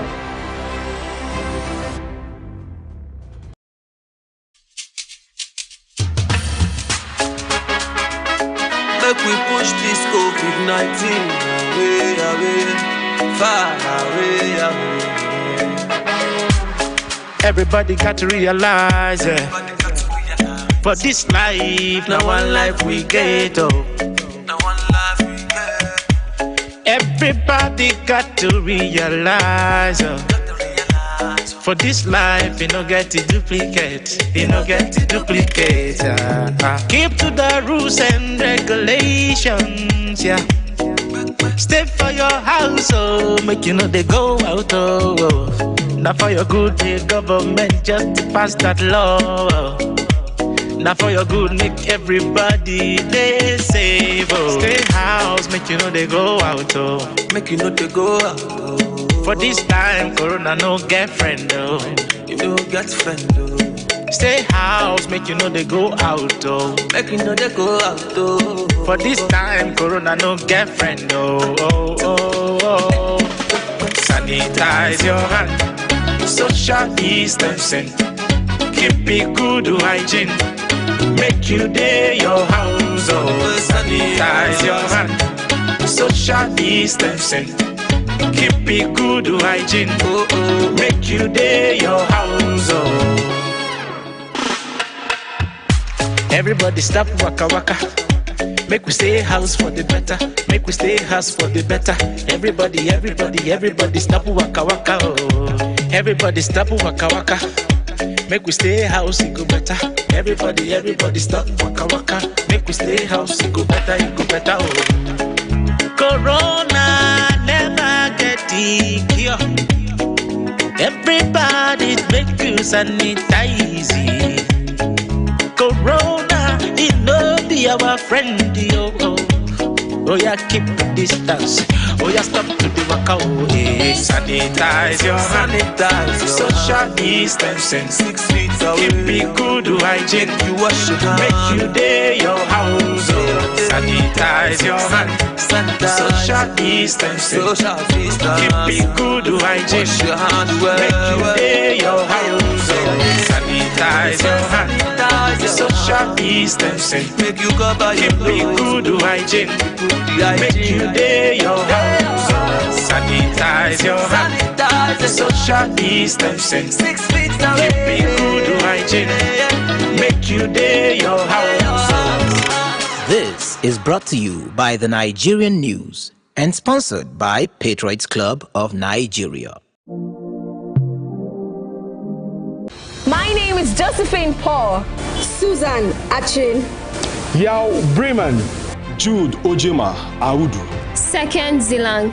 Richard Bassi. Ekanem. I am Messi Joe, and we are African Patriot on African Patriot Radio.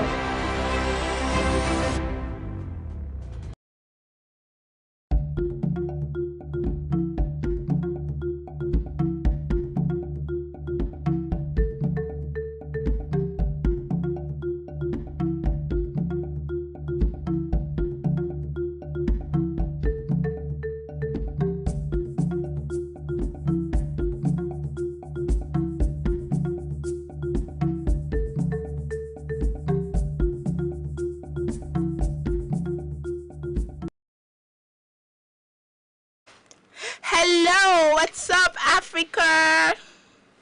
Hello, good afternoon, Africa. Okay, that's just to say there are two sides to this coin right here. Did I just call myself a coin? Oh no, I am your favorite flavor, butterscotch. Yeah, but officially you could call me Immaculator Udor. Oh well, I am here to give you a rundown of what to expect from your girl, my humble self. Okay, here's a rundown of programs I'll be on, and that's like saying what to expect from me. And in a few weeks where the lockdown tarries, we pray that it be called off soon so we resume like full transmission. But in the meantime, your girl's on Whispers. Whispers. Now you're asking what's Whispers? I should be like Whispers, right? Okay.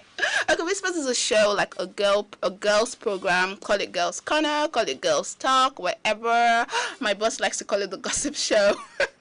Okay, so it's not just a vapid gossip show, trust me, but here we tend to talk about things as it concerns women, our opinions, basically just. And where all my ladies at? Okay, That's the show you don't want to miss. Whatever it is that you feel we should talk about on the show, just go ahead. Join the conversation. You can start the conversation on a social media platform. Across all social media platforms, actually, it's African Patriot Radio. And then we're going to be talking about everything you want us to talk about. Of course, you know how we do it.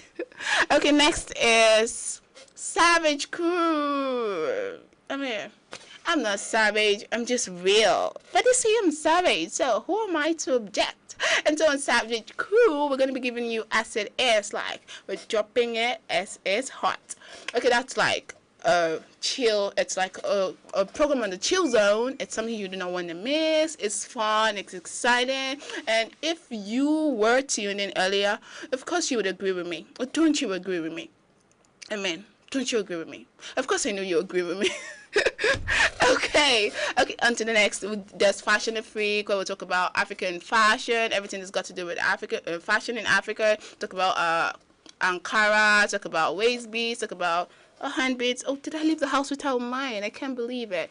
Talk about cowries, paintings, a lot of things as regards African fashion. And even recently, Beyonce was spotted wearing some Ankara, or should I say Adire materials, and it was really looking good. We talk about how we fused African fashion or African fabric in contemporary fashion, and it's usually fun, trust me. We even give you style guide. I mean, I'm not wearing the kente thing today, but trust me, when it's time for that show, we take it all the way down. You might even catch me spotting a girly. Okay, did I say that? Don't be surprised. You just might see me come on air with what's it called? The waist beads, the cultural waist beads, and George on my waist. And come on, you don't want to miss that. There's a lot we can do. There's a lot we will do. There might even be a dress-up challenge. You never know. Okay, so keep your fingers crossed for that one. And like I said earlier, that there are two sides to this girl. There's the What's Up Africa. Okay, I'm not just saying What's Up because that's a program on its own. What's Up Africa is a program that takes you all the way down to the past and then brings you all the way back to the present. It kind of balances the two. So we talk about historic events, and that's all in the past. Every past event that was worthy of note, we're going to be discussing them on the program What's Up Africa. And then we're also going to bring you all the way back to the present, and we're going to be talking about everything that's trending. So basically, What's Up Africa talks about the past and the present. So I like to say it's a show that balances the past and the present. You know? Yeah, that's what What's Up Africa is about, and you do not want to miss it because we're going to be talking about everything that is trending. I know lately it's been the COVID-19 trending, but we just find a way to run around it, make it fun, make it exciting. That's what your girl's about, right? Okay, and now I'm about to flip the coin. I said there's a What's Up side, and there's the hello, good afternoon, and welcome to yet another exciting episode of the Favorite Show. It is Economic Review Africa. Okay, maybe I should tone it down a bit. I'm trying to, the girl's about to get serious. I succeed in doing that. And yes, and Economic Review Africa, we're going to be reviewing economies across Africa, talking about the stock market, talking about the fall in crude oil prices, just like Brent crude right now, that's fallen all the way down from $57 per barrel all the way down to $26 per barrel. And you know what that has got to do with the Nigerian economy? Considering the fact that we already knew that we're going to be funding our budget via our sales of our petroleum industry, but right now, and that was actually going to make Nigeria run at a $24 trillion deficit, yes, but already we're having to sell at below the price we already said we're going to sell, so that's like we're likely to run into recession. And there's a lot we should talk about on Economic Review Africa, and I was just giving you a tidbit, telling you, come on, we know what, we got this, of course you know we've got this, right? Whatever you want us to talk about on the show, whatever country you would like us to visit, I'm your girl. How about you drop it on the social media handles? Like I said before, or like I said earlier, it's African Patriot Radio. Yes, just drop it wherever you want us to review across Africa. We're going to be reviewing African economy. And next is Leaders Watch. Leaders Watch is a political program. Like the name speaks for itself. Leaders Watch. We're watching them. Amen. We're watching them closely. Whatever it is, whatever they're not doing right, we're going to be talking them down. Whatever it is they've done right, actually, we'll give them thumbs up, and if they're not getting it right, we'll give them a thumbs down, because we've got the right. I mean, it's politics, and we put them there via vote, so they owe us. We're entitled to explanations. So where the need arises, we're going to be asking questions, critical questions, analytical questions for your good.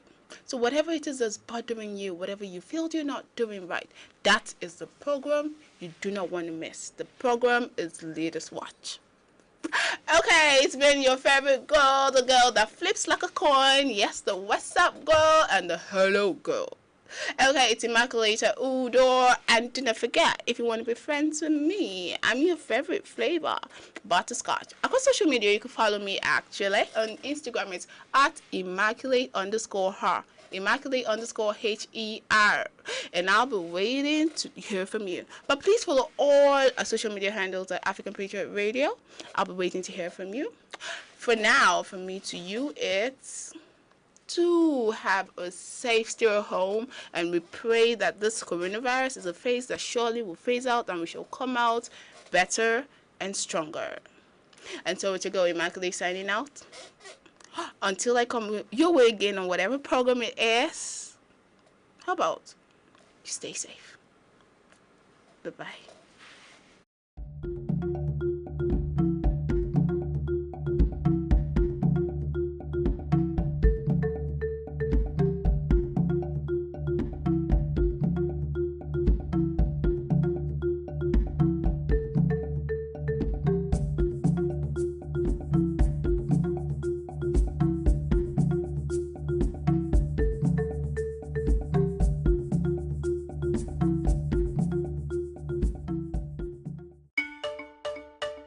My name is Josephine Paul.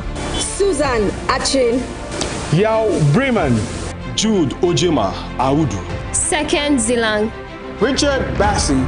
Ekanem. I am Messi Joe, and we are African Patriot on African Patriot Radio.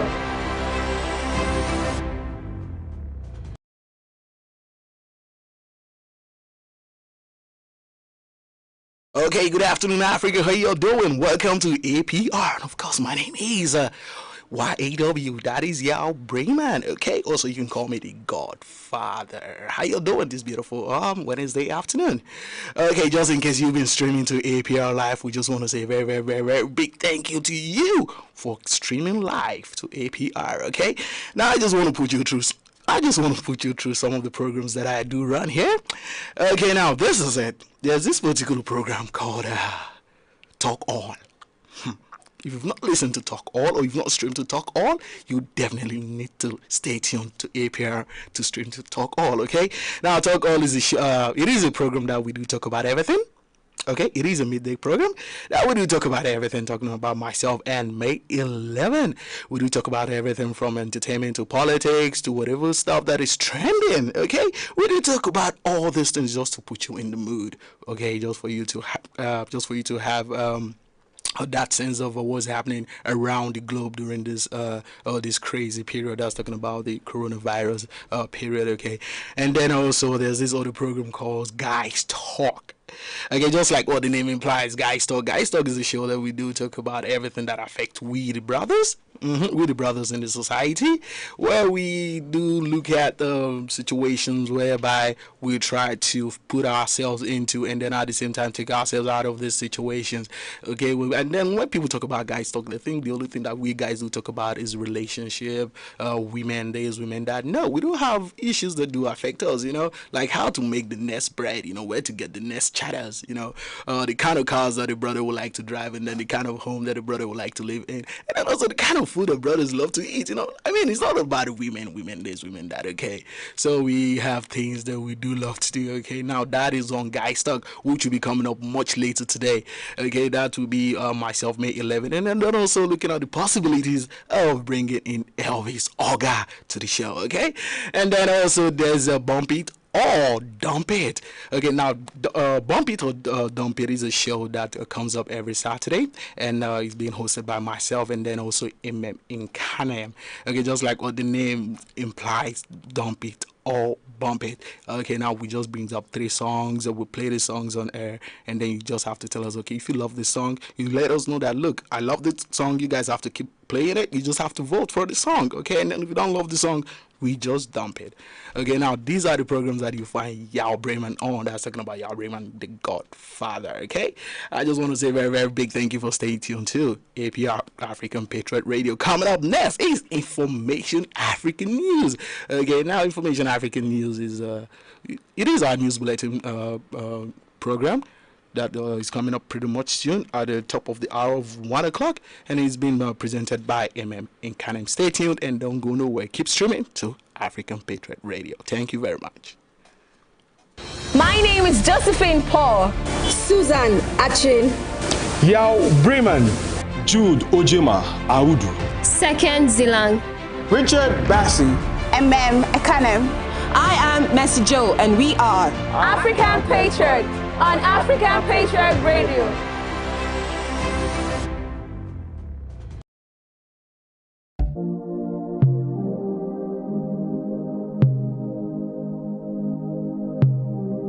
It's ODJB.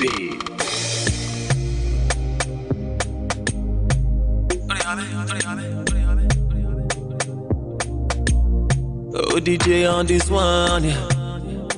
Oh, yeah.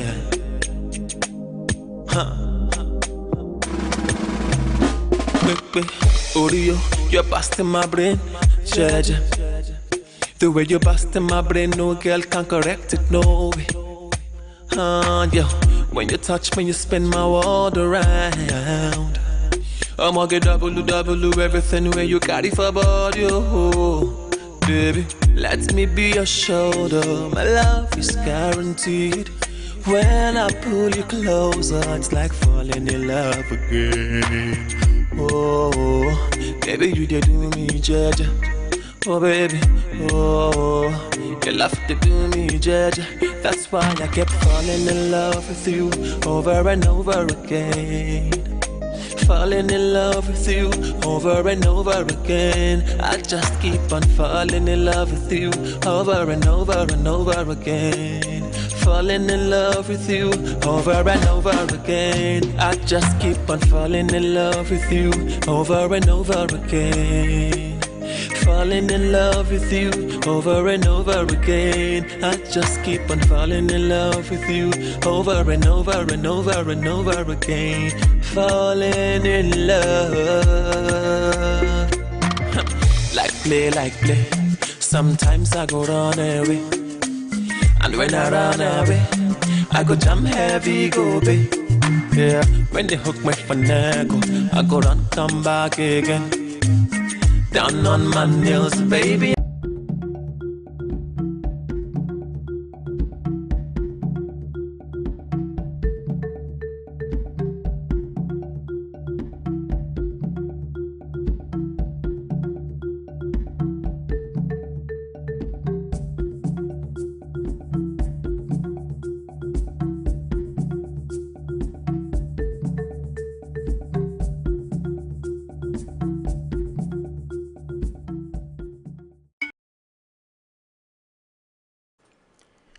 Time check Africa. The time is 1 p.m. in West Africa, 2 p.m. in Central and South Africa, and 3 p.m. in East Africa. This is Information Africa News reaching you from African Patriot Radio. You can listen to this broadcast by live streaming at www.facebook.com/African Patriot Radio/videos. My name is Ekanem. Lesotho on Tuesday extended a 3-week nationwide lockdown by another 14 days until May 5th, despite having yet to detect a single case of coronavirus. According to the Prime Minister Thomas Tabane in a televised address to the nation, government will procure specialized equipment such as oxygen ventilators, patient monitors, and protective clothing for health facilities during this time. He further added that a 2-week lockdown extension would be used to carry out mass testing in hospitals and high-risk areas.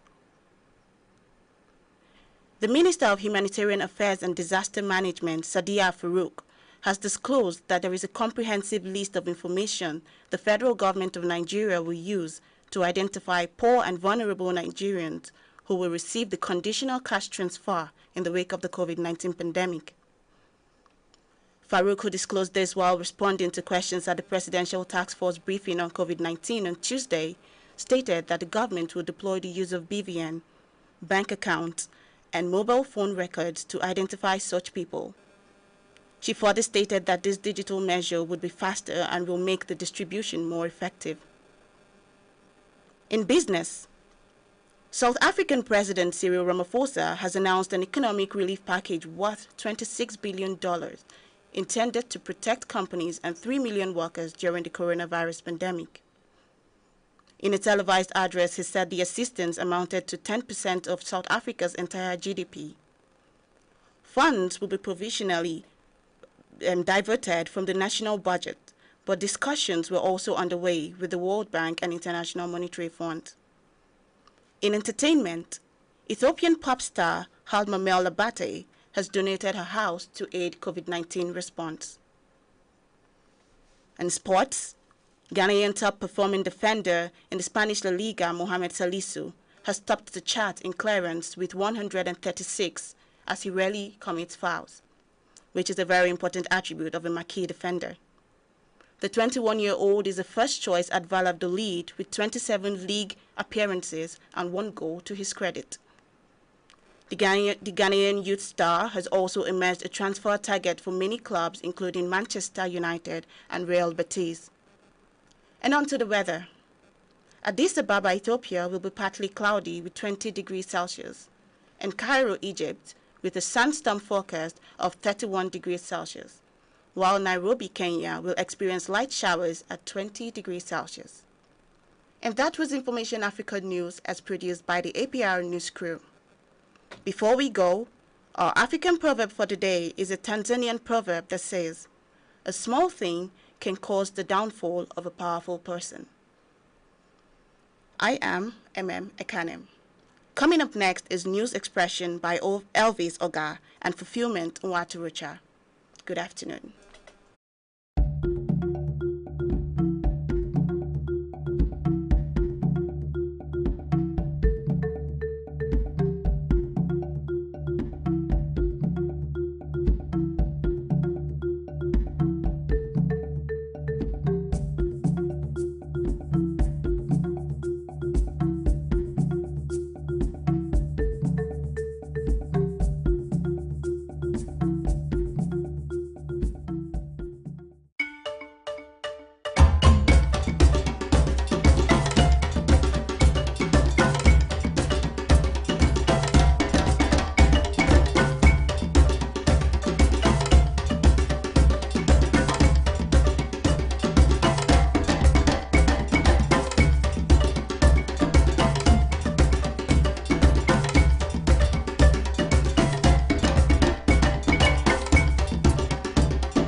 Josephine Paul, Susan Achin, Yao Bremen, Jude Ojema Audu, Second Zilang, Richard Bassi, Ekanem.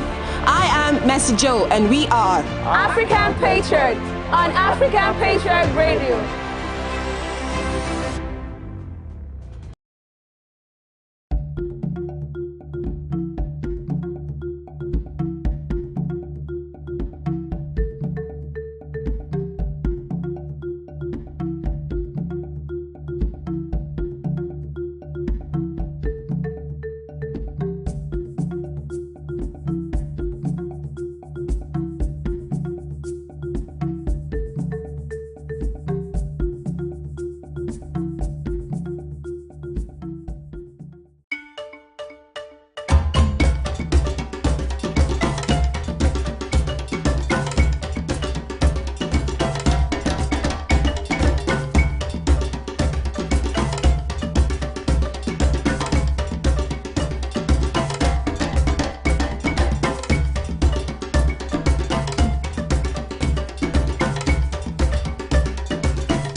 Josephine Paul, Susan Achin, Yao Bremen, Jude Ojema Audu, Second Zilang, Richard Bassey, Ekanem.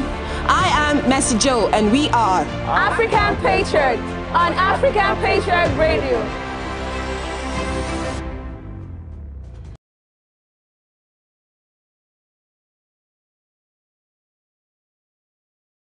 Good afternoon once more, and many thanks for joining us on your number one radio station, African Patriot Radio. It's still your one and only radio best friend, Elvis Oga, and I have Fulfillment Nwaturacha, the energy goddess.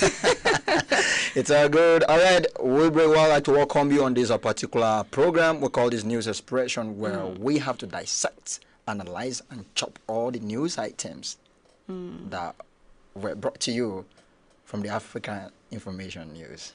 Yes, like you just said dissect, I just thought about chicken. I was on the lighter note. Okay, are you ready for us to go? Yes, I am. Okay, a whole lot of story actually came from different parts of Africa, and we'll be talking about them one after the other. But before then, let's highlight some of the stories that we'll be talking about. The first news item, we got Lesotho extending their lockdown by further 2 weeks. We also heard Nigerian Minister for Humanitarian Affairs and Disaster Management addressing the issue of the palliatives that people have been really keen to know what's up with that. And then business, South African president giving some kind of relief to businesses that have been affected by this lockdown or the coronavirus pandemic. And then from entertainment, so many goodwill donations coming from public figures. Yeah. And then from sport, we saw this good attribute of a defender who don't commit fouls. At 21. And then he has had so many clearances. And he has a good record already. Yeah. No wonder he's attracting so many football clubs. Yeah, trailing him for his signature, man. Yeah. I can't just wait for that. That's big deal. That's big deal. That's big deal. Okay, then we'll also be talking about the weather, taking into consideration the season we are in. The season, raining season, it's fast approaching. Yeah, so let's take a look at the first news coming in from Lesotho as they extended their lockdown by another 14 days. That's 2 weeks till May 5th. The lockdown is still going to be enforced or be in place in Lesotho. And President Thomas Tabane is actually in the front line concerning this. And he actually took up time to talk about some of these things that government will be doing while the lockdown lasts. Like the provision of oxygen ventilators, and he also talked about protective clothing, and then patient monitors, and then serious testing as well. But it beats me that they said they haven't recorded a single case, but they are putting in this much effort. That is the whole idea. Yeah, like I was even thinking, okay, if we had adopted this system where before we even had or recorded a case in Nigeria, and then we had, blocked everywhere, done this, and everybody's on the guard, waiting to fight and combat. We wouldn't even have, this increasing spread. That is one of the grievances of most Nigerians, where they felt that, okay, there were public outcry from different quarters that the government should actually enforce the lockdown earlier than it was enforced. Yeah, truly. but and from another look at it from another angle shows that many people were saying, okay, there were not enough preparations on ground before the lockdown. Many news around the palliatives and all of that. But thank God that has been we're scaling through. It's 3 weeks already. So let's take a look at the provisions about to be made by the government while this lockdown lasts in Lesotho. Okay. Provision of oxygen ventilators, patient monitors, and protective clothing. Yeah. And so let's take them one by one. Okay. Oxygen ventilators. We recall that the ventilators actually became issues across many nations that were hit by this pandemic, especially from the African setting. We remember when an alarm was raised that there were quite few numbers at the National Hospital, and then at a point there was an alarm that one of them was not being found, and then different back and forth allegations about that. But we've seen several people going into manufacturing of these local ventilators. We saw somebody in Unimed taking that project upon himself to see that some of those ventilators are manufactured locally. And then we got the news this morning that from DECON, that's Defense Institute of, that has to do with the Army, that they've been able to manufacture some local ventilators. And then they were calling on the government to patronize them so that they could do that in rapid. When it gets to patenting an invention, there are a series of procedures to be taken. True. But I think desperate situations warrant desperate measures. So it won't be out of place to advise or to clamor for the boycott of so many of these procedures. Exactly, because if there's a mass production of this locally made ventilators, it will be in circulation. It will be easier to manage, because a lot of people consider, okay, I am experiencing.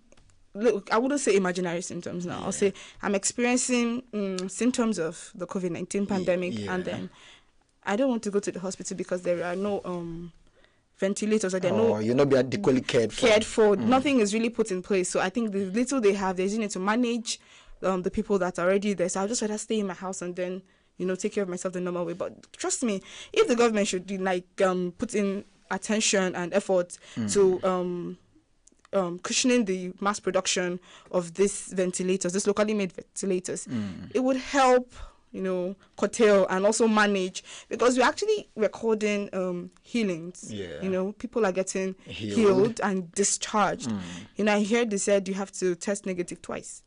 For them to ascertain that you're fine. You are fine now. So now, if we have all these things in place, the funds that most people have donated to some certain parastatals in the country, it is not just for the palliatives. It's also to put a lot of things in place.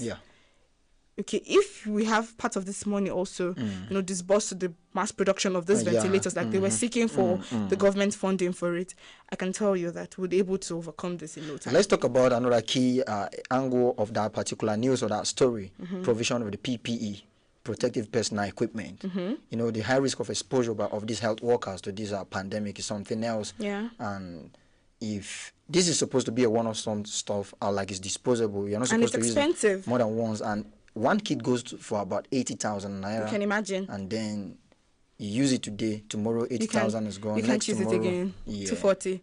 Like that. So for the government or for the president to think towards the direction that, okay, this stuff are going to be provided, it goes a long way. I think most health workers should be looking in that direction other than talking about the allowances, even though the allowances are quite important. No, the hazard allowances are quite important. And necessary. Because, most of these health workers are the breadwinners of the families. Okay, when you say you have a health worker in your family, hey, money is going to come in from this angle because he or she is giving up a lot of things, to serve their nation. So if we would also look at it and be considerate enough to understand that, okay, these health workers, they really need their hazard allowances. Okay, yes, but it shouldn't be to a point where we don't understand that, okay, this is what we're all facing. So if you can give them, something really meaningful that would make a difference, okay, to an extent, and that would count in taking care of their immediate needs, considering the fact that they spend a lot, because now there's increase in transportation. So most of them that don't have cars to access the places of work, they're spending more right now. So yes, allowances should be looked into too, because it's also very important. It will give them the ginger to work more. Okay, talking about the PPE, protective personal equipment. Yes, I was going there. The equipment that will be provided now, irrespective of the fact that you were suggesting that, okay, this allowances should be cut, the PPEs are really, really important, because these people right now, it is their life against the lives of the infected persons. So I think, yes, a lot of things should be put in place, because they should have, the government should look into proper circulation of this. Yes, it is expensive, but if would you have thought about producing locally made ventilators? There are people that they are critical thinkers and they can analyze these things, and they can tell you that there are other ways you can also get to put in efforts to creating this thing other than the more expensive ones. The conventional way. Yeah, the conventional way. So if the government puts in some things in place, like the health sector should look into it and say, okay, how best can we manage this? Is it possible to create locally made, PPEs, locally made ventilators like they've already done? Create something that will be cheaper, and then it can also protect the lives of these people, because it's really important. That your analysis actually drew my attention to I don't want to call it a cliché, but the expectation of people after COVID-19. So many people say the world will never be the same after COVID-19. But when we hear that, what comes to our mind is more of the negative side. Like there's going to be a whole lot of boomerang effect. But I'm looking at it this way. Is it a positive effect to it? Like, who knows, Nigeria could actually find their feet that, okay, now we can produce ventilators, we can produce PPE, like you were saying. That's what a lot of people don't understand. there's also a lot of people don't understand because everybody thinks, Nigerians think, okay, there's going to be a rollover of debts, it's going to be this, it's going to be that. Also consider the fact that, they say what you've been doing for 21 days becomes your a habit. Mm-hmm. So your hygiene too. The hygiene culture will be restored. It will be restored. Okay, and also considering the fact that it will challenge a lot of people, to trying out new things, new inventions. Who would think that you would create a locally made ventilator? That's what it baffles me. Because when I saw a video clip of a young boy that created something like this hand washing equipment, that would make mechanized in a very local way and very unique. Very unique. You don't even have to touch it. You just have to use your legs to tap and tap. It's creativity, and it tasks your creativity, and that's what we need in this country. Okay, irrespective of the fact that yes, we need to import and export and all that, but there are some times where, like you said, desperate times calls for desperate measures. So after this, I feel a lot of Nigerians will look into, giving in-depth thoughts, and there'll be a consciousness of the fact that, okay, I want to be heard. I want to do this that will make an impact, or that will make a change. That will bring a change to my locality, or positively to the world at large. Okay, I actually decided to leave this part of the news for the last, because this is hugely dependent on the first two we've addressed already. Okay. Patient monitoring. Okay. Yes. By the time all the equipment that are needed for the treatment of these patients are available, I think that will motivate the health workers to work. Just imagine that, okay, I know that there's a high risk of exposure or of contacting this virus if I'm not properly clothed or equipped.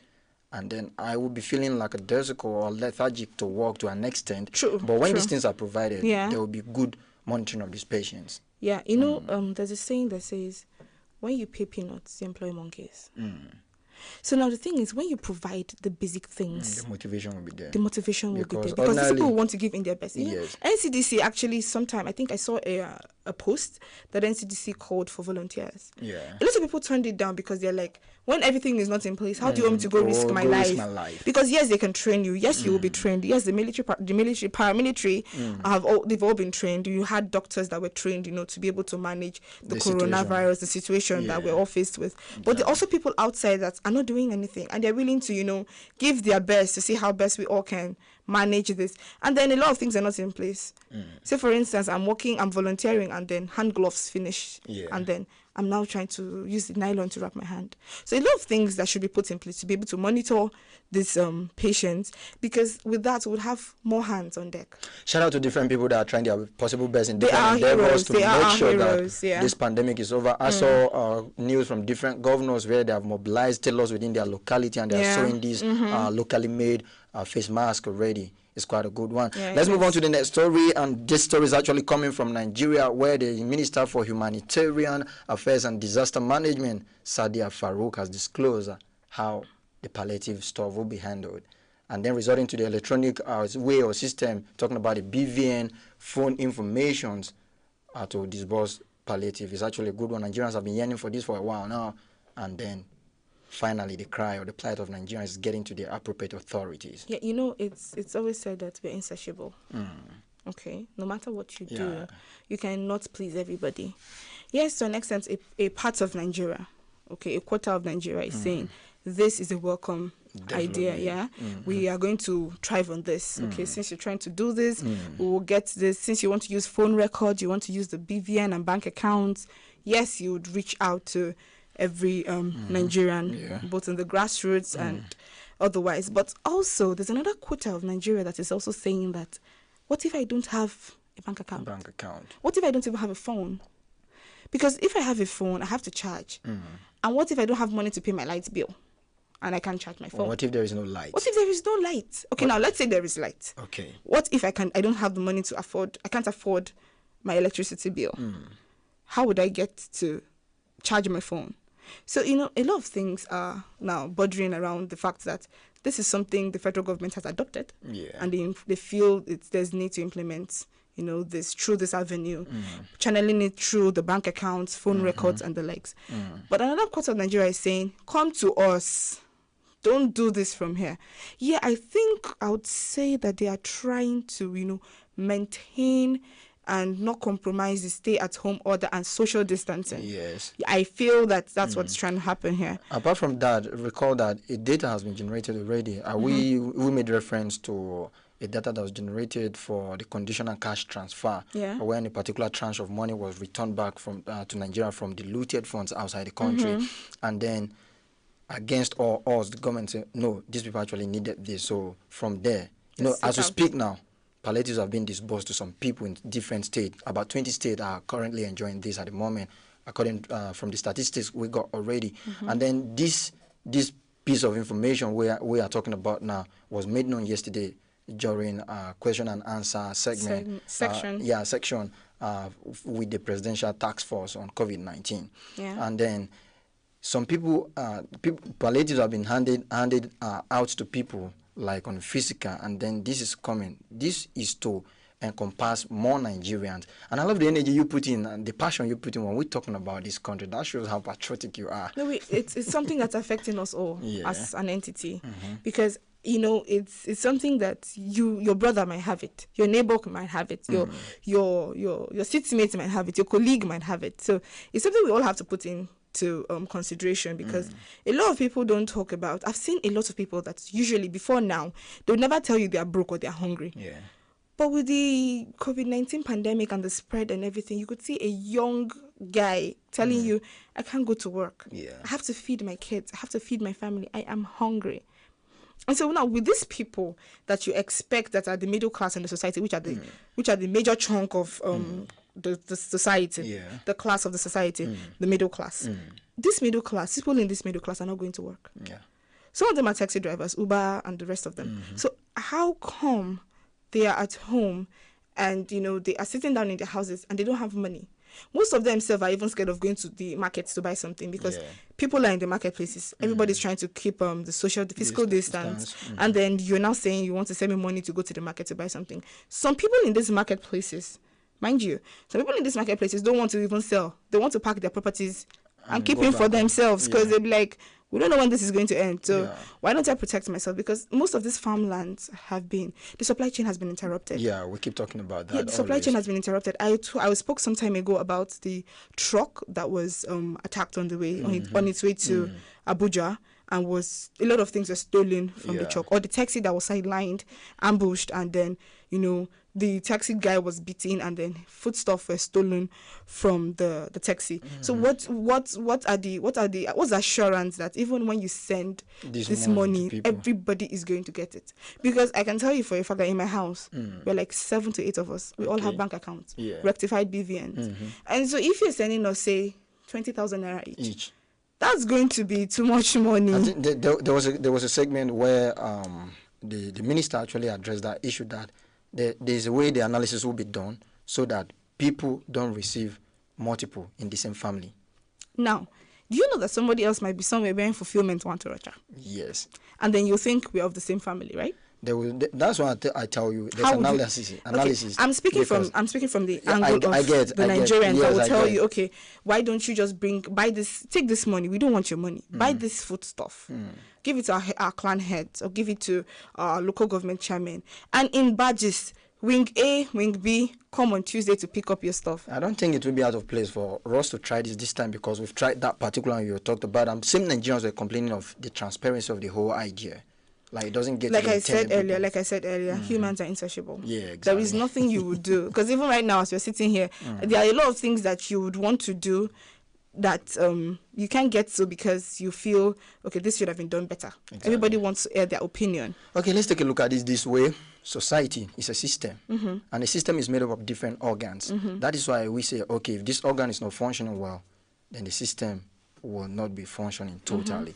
So, and there's this time that several things were put in place. I want to address the issue of light and stuff you're talking about. We all know the basic amenities. Yes, we all know how people that are put in place tend to cash in and then play on the intelligence or capitalize, take advantage of their offices and do so many shady stuff. Yeah. And then we've seen, do I call it a willingness from the government to an extent? Recall that ordinarily they will tell you, the light providers sometimes will tell you, the best way is just for you to get a prepaid meter.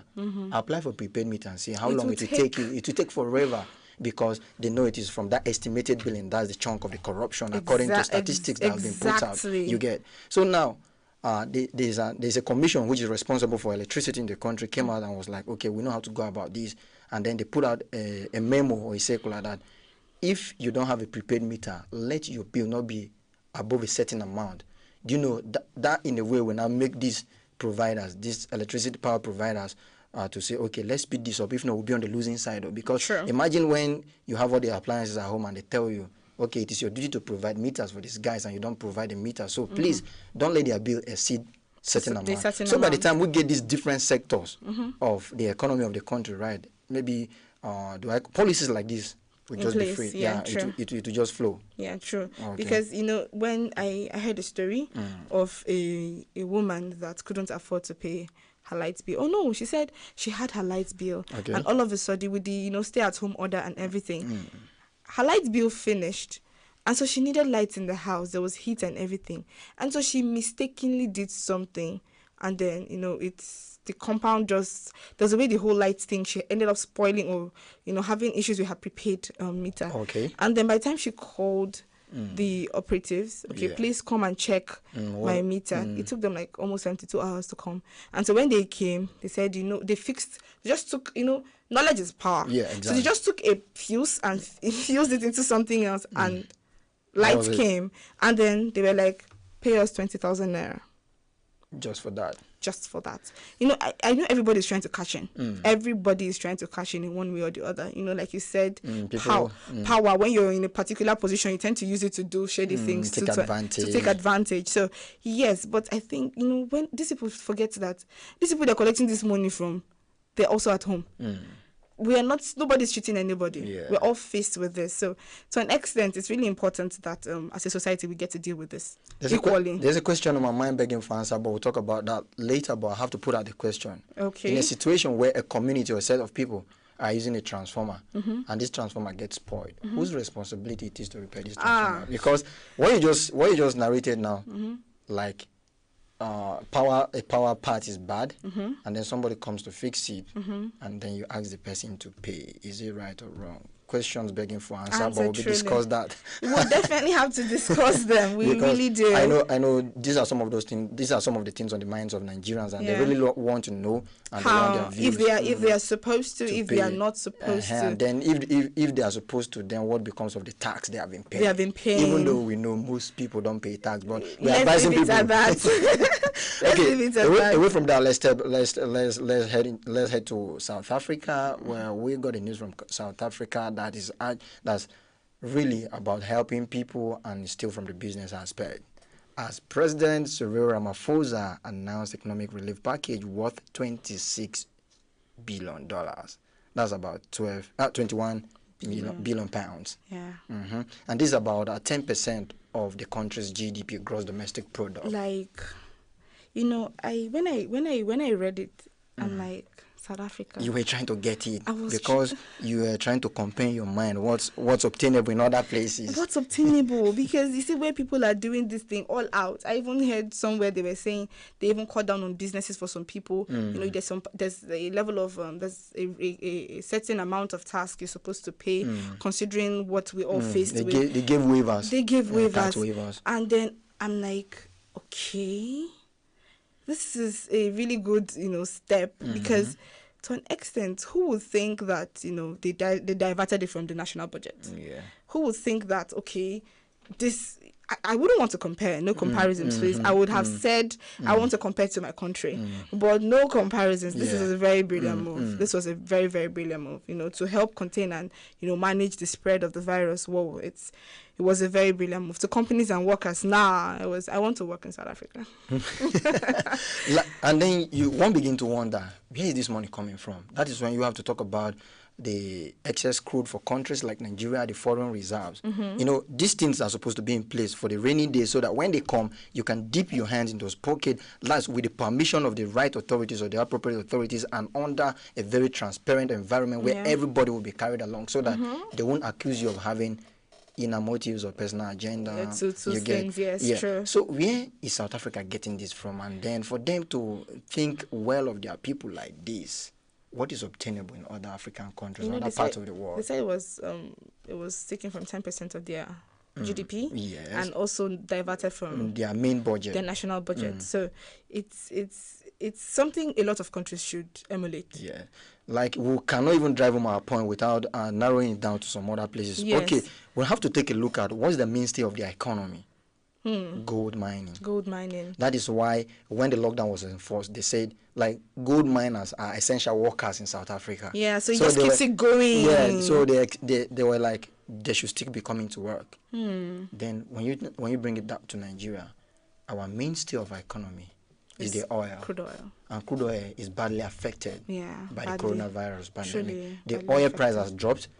Our budget as Nigerian was pegged at $54 per barrel. And now oil is as low as $1 per barrel. How do we make up to that? Recall that adjustment was actually made to our budget, but because our main source is affected, we cannot even we don't even have the money to take and then go into moves like this. True. That calls for serious concern. So yeah, it calls for serious concern. Also, we also need the help and attention of influencers and public figures. Yeah, economic experts as well. And economic experts, so that because they tell us which way to go. Which way Nigeria?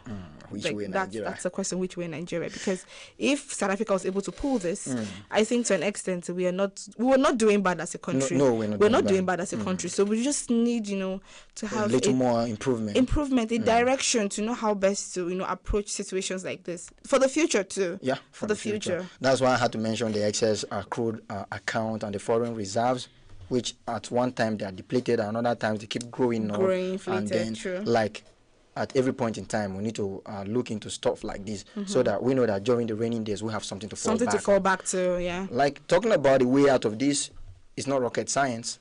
It's just for us to think about diversification into ventures that will not be affected by stuff like this, like agric.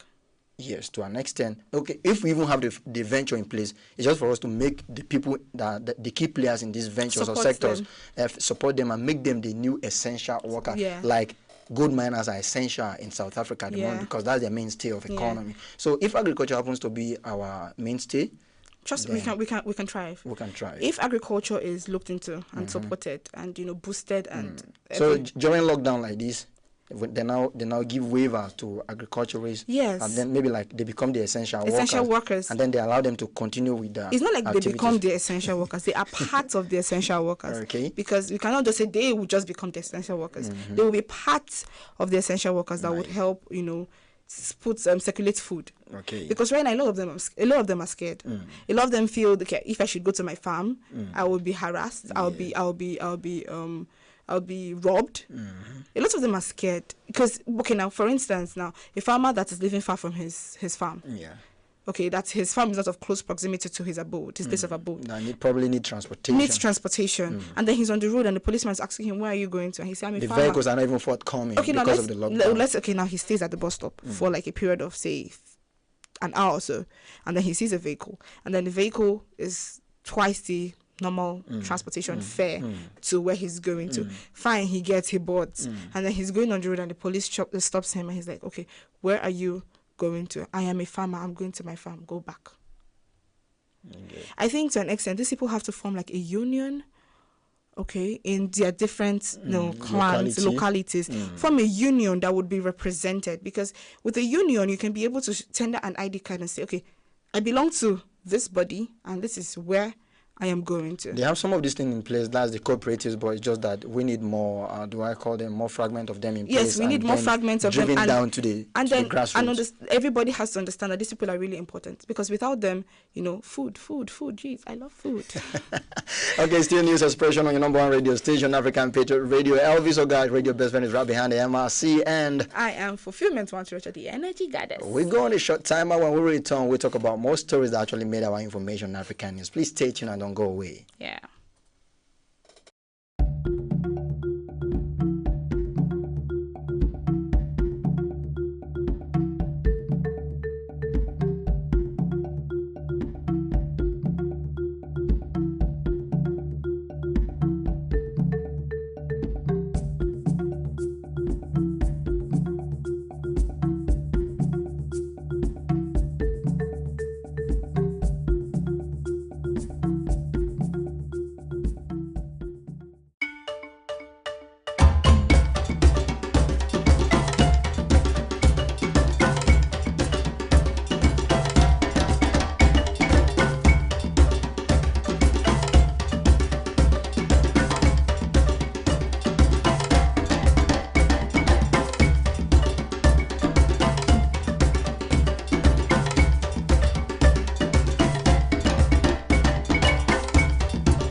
Josephine Paul, Susan Achin, Yao Bremen, Jude Ojema Audu, Second Zilang, Richard Bassey, Ekanem.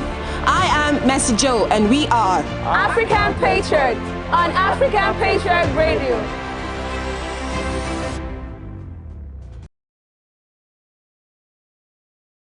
Welcome back. We're still talking news expression, and I told you this is a segment where we chop, dissect, and then analyze news making rounds the entire universe, and then the ones that probably make our news bulletin, the Information African News. Fuji's still in the studio with me, and Elvis, our guys right here. Yeah, fulfillment Watorocha, the energy goddess that's hungry. You're so passionate about when we're talking about agriculture and diversifying our economy. There are other sectors we can diversify into and look into. I remember when the incumbent governor of Ekiti State, Kayode Fayemi, was the minister for mining and he was talking about reviving the Ajokuta steel. Like when we tend to look at these mineral resources, the tin, iron ore, and the rest that are highly deposited in Nigeria, one begins to wonder, why are we even talking about oil till now? Yeah, Is true. it the willingness or the readiness of the people to diversify, or what's the problem? You know, the thing is, a lot of us youths wouldn't want to get our hands messy. Okay, a lot of us don't.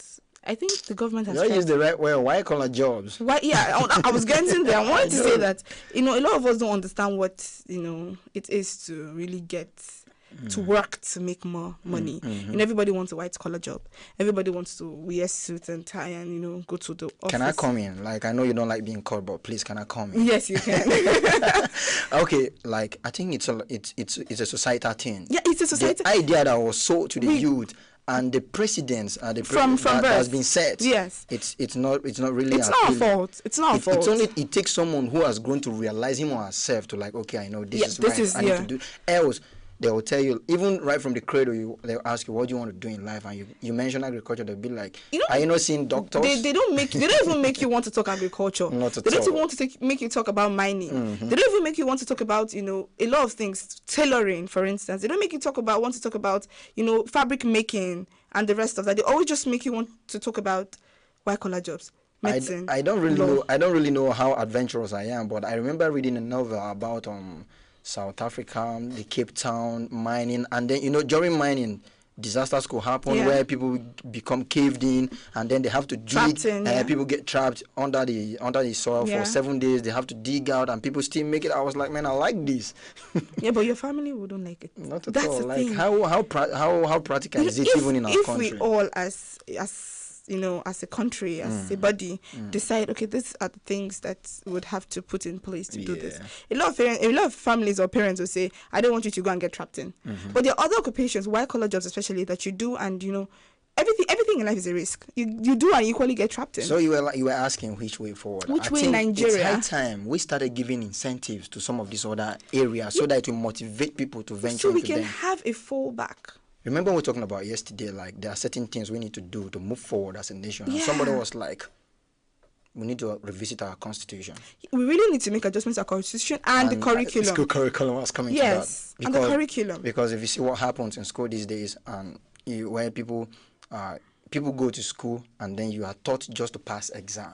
That's the thing. A lot of people are not taught to implement or you know, put into use the knowledge they acquire from school. Some people say it's read and pass. Just read and get to the next level. But one thing they should understand is that you're teaching a child so that when the need arises, the knowledge you have imbibed in that child comes to play. Exactly. Because a lot of people go to a school and they're engineers and they read engineering and they come out and they go for IT. I think that's not like the essence of going for the industrial training to get accustomed with a lot of things in real life. And some people go for IT and they're telling you, I did not know this. That is why the argument, you see, polytechnics, monotechnics, and universities, they will still have that argument because so many people will tell you the practical is more in the polytechnics. No, we can't go into that conversation right now. We can't. Okay, let's move on to the next one, and we have this particular story coming from the world of entertainment as Ethiopian pop star Hamame Abati donate her house. She's a woman crush. Yeah, she is. To aid COVID-19 response. Yeah. We've had a whole lot of public figures, celebrities do one or two things, just to help the fight against coronavirus. And then this another one coming. It's real. This another one coming from Ethiopia again. Yeah. Yes. Pop is one genre of music. Not everybody, especially the youth, don't really vibe along with or look into. Yeah. But trust me, people like this are actually making people to fall in love with pop. Yeah, and also not disputing the fact that she has done a good job. Yes. She has, marked, written down her name in the sands of time, because we also consider the fact that a lot of people are doing this, and this is where we say we then understand that this is something we're dealing with as a nation. Can we go deep into entertainment? Yeah, because it's okay considering the fact that what's his name again? Apostle Johnson Suleiman and Daddy Freeze started up this challenge. Yes, stay-at-home challenge. I saw a recent one from a friend of mine. Okay. Like why is his name skipping me? Like what were we talking about that day? I remember you particularly telling me if people want to go into helping people during this trying period, it should not be a challenge, because I was like Operation Feed the Needy or something. Yes, like that. I said it's not supposed to be a challenge, it's supposed to be from the heart. Do you know somebody actually started that and he was naming other people out of his colleagues that he would like them to go, like 1 million naira challenge. Feed the needy. You know one thing we don't understand as a country is irrespective of the fact that people will make money from it, people will earn from it. Yeah. But like this guy said, Pato Rankin said that he doesn't feel the needy is on social media. Yeah. So why? Because if you are on social media, it means you can afford data. And there are some people that's your money for data. Just feed them for a whole week. Yeah. True. So why don't you go to this grassroots? I saw something about people that wanted to do some things and they were snapping. I think I heard it this morning. Taking pictures of people and all. Like what this Ethiopian pop star did. She gave out her house. It was something that ordinarily you wouldn't even think of. Yeah. But some people now on social media have taken to the system of giving you 2,000 naira and coming to say, come and say thank you to me on my wall, which I think to an extent is not so cool. In order to write that, not to write that gesture off totally, to me, a critical look at it from another angle, from another perspective, makes me feel like there are some people out there who have enough to do similar stuff. So when they see this person do this, they feel motivated and inspired. Let me do also. This, so that's the positive side of it. Yeah, that's a positive side. But overstretching it is what people are complaining about. Yes, because I know that there was this lady on social media, I've forgotten her name, that came up and said, okay, she wants to give out a bag of rice to people in the grassroots level. She has 15 bags, but that's 15 quarter bags, but she can share them into 3 mudu each. So it would go around to a larger, contain a larger people. Yeah. And then she said, okay, who else is who would bring oil? Contribute oil to this. Contribute pepper. Contribute onions. And then, she was able to get a full pot of rice. Wow. Because everybody, like, from what people had donated and contributed, they'll just give to people. You could just afford to cook a full pot of rice. Wow. And then with doing this, they went out. Yeah, they took, pictures of whatever it is they gave out. They took pictures at least for record purposes. Okay, yes, at some point I did this. But, it was not a case of come and beg me.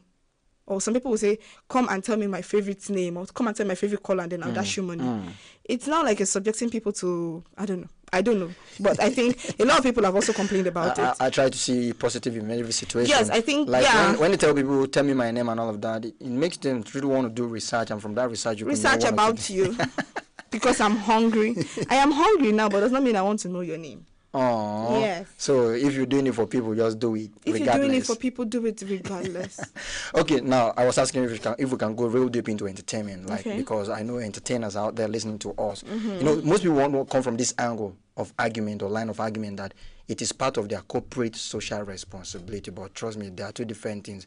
Giving back to the society and corporate social responsibilities are two different things. Yeah, we all know as an entity, as a figure, as a brand, you have some social corporate responsibilities you need to give back to and society. then out of your free will you can donate, and this is what this lady has done. So it's making news. We've had several public figures, celebrities, well-meaning Nigerians do that at one time or the other. So if you do that, or if you did and didn't make news, Fuchi has already spoken for you. She was like, you don't need to snap it and put it out there for people to know it is from the heart. The thing is, a God bless you can change a lot of things in your life. There's some times where you're in need, and then there's this kind of prayer that comes to you. Forget it. See, listen, if anything bad was happening to you, the prayer of a sincere person from the bowl of the heart would make a huge difference. Exactly. Okay, away from that, now let's take a look at this sports story and see how well this Ghanaian defender is doing out there. Do that 21. Mohamed Salisu, making records already at 21. Having about a series of 136 clearances and then minimal foul. That is one thing people look out for in a defender, because nobody wants a defender that will be considering red cards in every match. So by the time you are this careful, you are this clinical. People only think it's only strikers that can be clinical before goals, but defender has to be clinical, timely, careful, so that when you go for the ball, you get the ball. Recall that in football, the rule is that if you miss the ball, I know somebody is expecting what I want to say now. If you miss the ball and hit the leg, it becomes a foul. So you must not miss the ball at any time. The thing is, I don't really know a lot about football, but I know I like to see anybody score goals. Yes, I like to see people score goals. Whether you're the opposing or you're my team, so long as you score goals, I would jubilate for you. But the thing is, at 21, he's really making his way. He's really making his way into it's quite a good the one. sport. Like we were saying, no wonder he's attracting attention from I heard he said clubs. 27 league appearances. Yes. And then at 21, you're already there with a very minimal record of foul. That's if there's even a record of foul. And like it's something that I think everybody has to emulate, because if at 21, by the time he's getting to say 31, when he must have gained more experience, and now he's attracting international football clubs. That is one thing somebody was talking about. Rio Ferdinand of Manchester United, he played all throughout his career as a defender and he had no red card. Whoa. Yes, the only red card he had in his entire career was when he was still playing as a striker. You can imagine. Different coaches convert different people. So like for the case of Rio Ferdinand, he was playing as a striker, or they use him as a striker. When situations are maybe injuries or something, they make you shift position. And so that's what happened. So he was playing as a striker. He got a red card, but in the defense department, this is not something he was familiar with. That's why they say anything you're doing, anything we're doing is worth doing well. Yeah. So I think Salisu then Mohammed, look at somebody like Didier Drogba, who actually he has donated so much for, even donated his hotel or so. Yes, for the COVID-19, and he was one of the few Africans that spoke up first when the issue of the vaccine testing in Africa came up. Yeah, I heard. I read it. He started as a defender, but he turned out to be a very prolific striker. Whoa. Like he did wonders for Chelsea Football Club. Whoa. Yes. Okay. Now I think I'm now learning sports now. You need to learn it. That strikers and defenders have different strengths. I'm a striker. You want to be a striker? Yes, I'm a striker. You want to score goals? I will score goals. I think you're more of a goalkeeper. Like I will shoot the shot and then you have to catch the shot. I don't want to catch it. I want to play. I want to strike. Okay, that's on the lighter note. So let's take a look at and some of those things, the significance of this guy. These are some of those people like. I wouldn't want us to go into the national caps he's had, like how many times he has played for his country. That is if he has been called to the national team, because we know how the football game runs. And most times you don't get called to the national team on time because maybe you have a whole lot of veterans who are still there playing. Yeah. So you need to take your time and then play. But it's kind of good asset for Ghana. No, yeah, he is. And he's a promising child. Remember, we are still looking forward to African country lifting the World Cup. Yeah. I remember when Ghana went so close. And then, yes, and Luis Suarez had to do his wonder when Uruguay and Ghana were playing. Was that 2010 World Cup? For the first time, an African country. I don't know. For the first time, an African country made it to the quarterfinal. Wow. And then, few minutes to the end of the game, this ball was going in to allow Ghana to go to the semi-finals. Wow. And Luis Suarez came. He was not the keeper. The ball has already beaten the goalkeeper. And then he has to use his hand to stop the ball. Whoa. He knows, when you do that on purpose, it's a clear red card. He knew it. He sacrificed that effort, collected the red card, and then the penalty was awarded. Trust me what happened.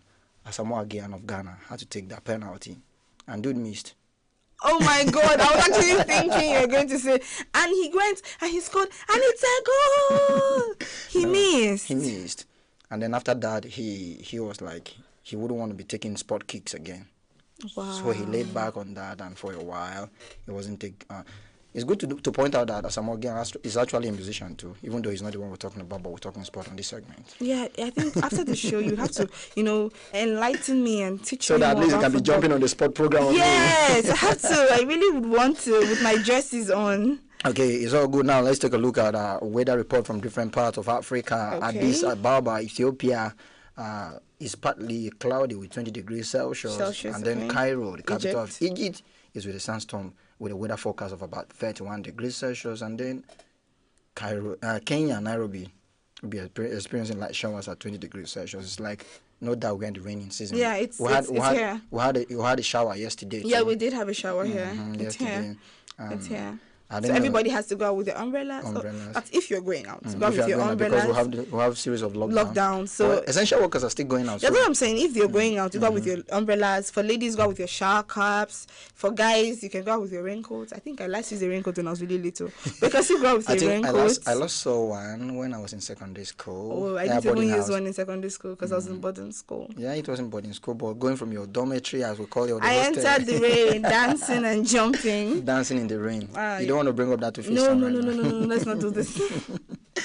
Okay, now, like we said, the raining season is here, so if you're going out, you have to go out. Like, it happens to people. I don't know if it happens to other people that much, but when I'm driving, I always forget to put the umbrella in the car. So when I want to step out and it's raining, I have to just stay in there for a while. So if you happen, just get one umbrella, put behind, and then. Yeah, I would also want to advise people out there. Yes, it's raining. We're fast approaching the rainy season. It's here already. It's here already. So if you're working at night, please be careful because there's a lockdown and the hunger virus thing in circulation. So please, everybody is getting desperate to feed and stay afloat. So if you find yourself alone at night, please try to walk fast or walk in the midst of people. Don't walk alone. That is from the human angle. Let's look at it from other creatures. The reptiles are out during the raining season because the heat on the ground push them out. Yeah, so things like scorpions. You have to really be careful. You have to really always be careful. Have a torchlight beside you. Yeah, have a torchlight with you always.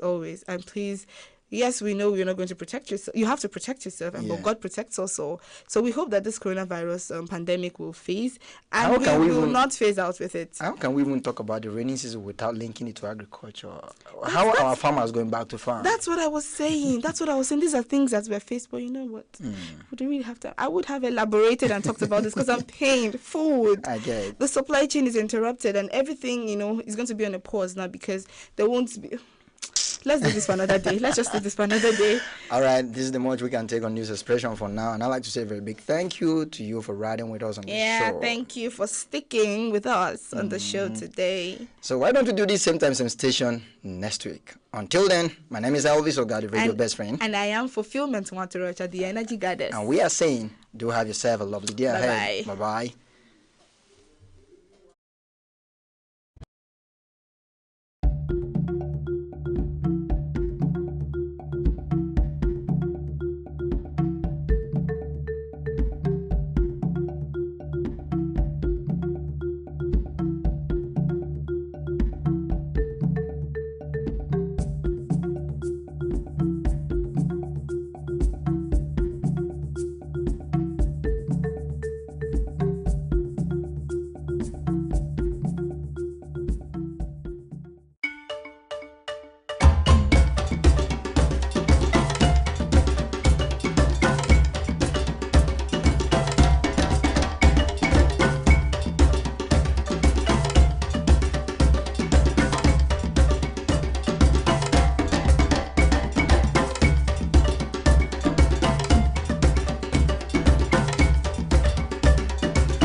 Josephine Paul, Susan Achin, Yao Bremen, Jude Ojema Audu, Second Zilang, Richard Bassi, Ekanem. I am am Messi Joe, and we are African Patriot on African Patriot Radio.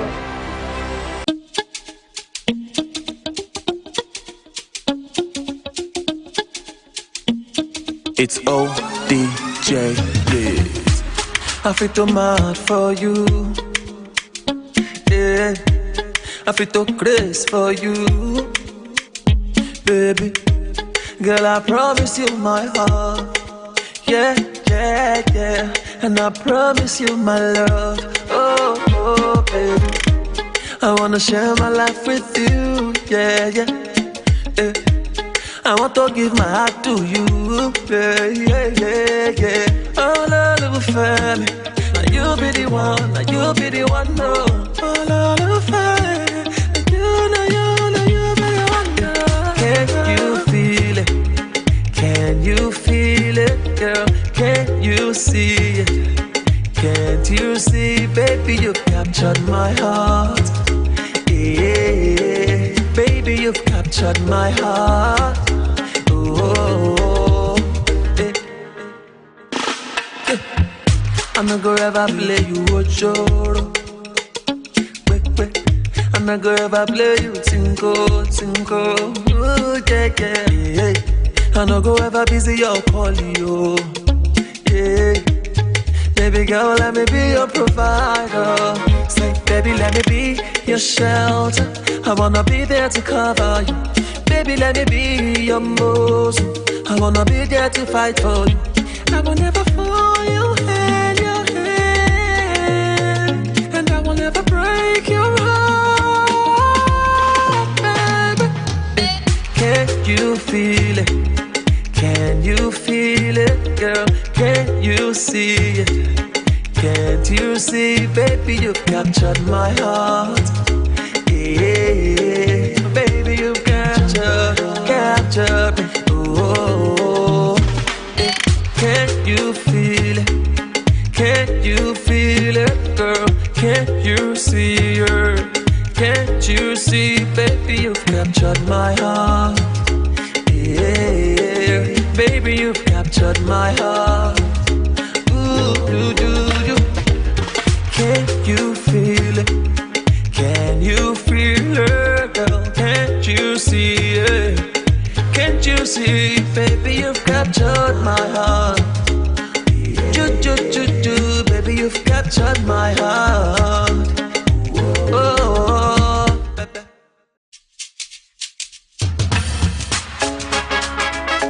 make we push this COVID-19 away, far away. Everybody got to realize it. For this life, now one life we get up.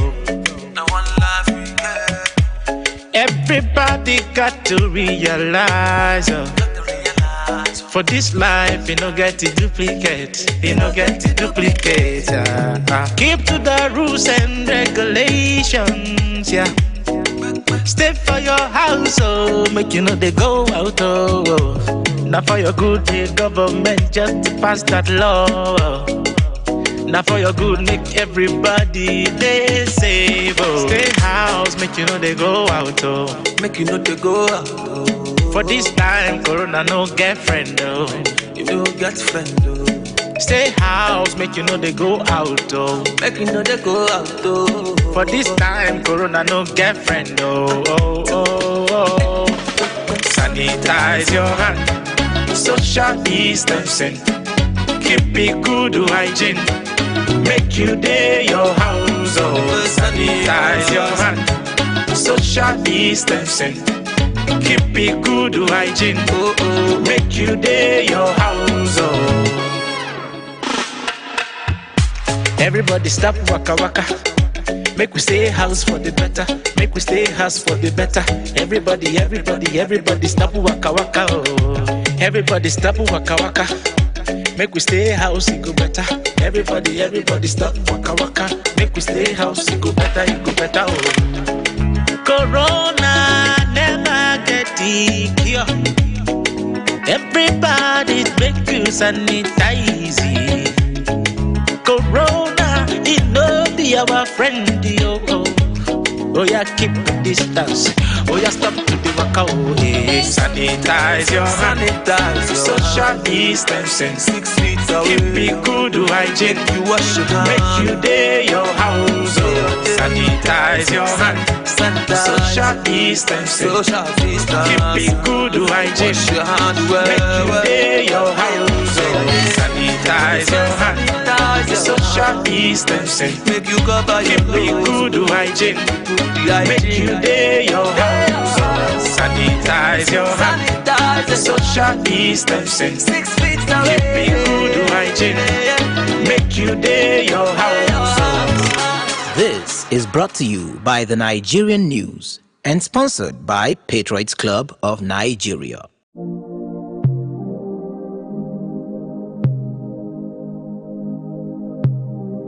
It's ODJB.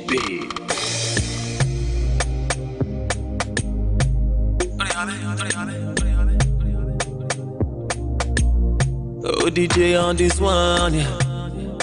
Oh, yeah. Huh.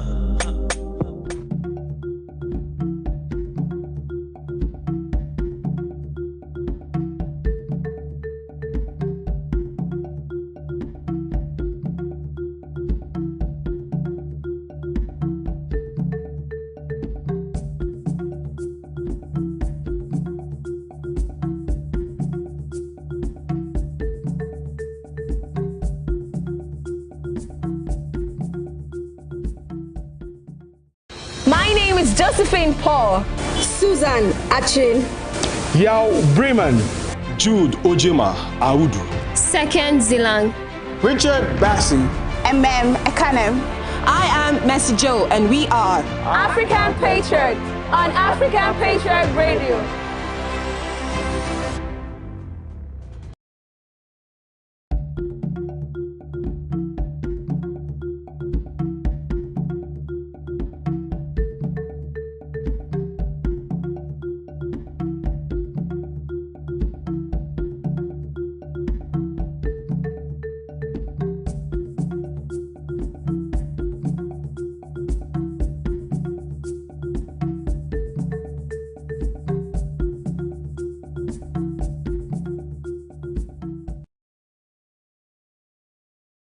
Man, what's going on? The afternoon still goes on, and in case you are wondering what's happening, the world is happening. We up. We up, and we on African Patriot Radio, and right now it's time for that time where we'll push the ladies out of the studio. Okay, guys, are you ready? Yeah, we were born ready. Definitely, we're always born ready. We're born ready. So what's going on, man? It's Guy Talk, and Guys Talk is happening right now. In case you want to drop your Guy Talk on, you know what to do. We are right here. Stream it on Facebook. That is www.facebook.com/African Patriot Radio. Just go right under the stream and drop it. I'd like to send a shout out to my homeboy because I know he online right now. VJ Twitch can't miss a Guy Talk, and he's already here. What up, VJ Twitch? Welcome to the show, VJ Twitch. My name is Mr. May 11. And of course, I am Yao Bremen, the Godfather. Radio best friend right here, Alvis Ogan. Okay, so what's going on? What's going on? Everybody's asking questions already. Like, what are we doing? Okay, Charlie, as the name implies now, Guys Talk, we're here to deliberate on our own personal issues. That's talking about guys. I hear you talking about when guys are talking, not just about the ladies' gossip. I mean, it's not every time we sit down and then we just want to talk about ladies. Most of the time, I mean, Charlie, we got our own problems. We talk about the Benzimas. I mean, we have to talk about the Benzimas, talk about I mean, like, a lot of things we definitely want to talk about apart from just the beautiful women. Yeah, well, you said the beautiful women, and today happens to be Woman Crush Wednesday, so it's Woman Crush. So let me ask you, Elvis, who's your woman crush? Who is my woman crush? For this Wednesday, because I know next week it will change. Okay, for this Wednesday, who is your woman crush? Like, I will blow up your mind. Like, okay, I will tell you, my woman crush does not call me name or with name. Okay, I don't trust this dude, man. Okay, like, my woman crush is that girl who understands a guy's plight. Okay, yeah, who know? Okay, this guy, this is what he needs. This guy, I need to talk to him how to better his life. It's not about come and collect, come and take. No. Come on, collect. Come on. Nice one. Okay, so let me understand something. You said your woman crush. Are you actually telling us who's your woman crush, or you're trying to tell girls out there the kind of girl? I mean, this is kind of girl I want. What are you trying to say? I don't understand. It's all the same. It's all the same, right? See this guy. You guys smart. This guy's smart. Okay, for me, I think for me the list is endless. I mean, to every beautiful woman out there doing the kind of things they're doing to put everything in check. I mean, all the women out there are my woman, like they are my women crush Wednesday for today. You just stole the words out of my mouth. But I was going to say that I just like any woman that is doing anything to uphold the values of womanhood and to also, just be virtuous in everything you're doing. Yeah. That's good. But anyway, we're not about that right now. So that's all you get. Okay, so back to the men talk. So guys talking in the studio. Today we want to talk about something really crazy. Like I had this experience once where I was in this relationship and there was this girl and she always said, I want you to treat me like I'm the only girl in the world. I think she stole that line from Rihanna. She ain't that smart.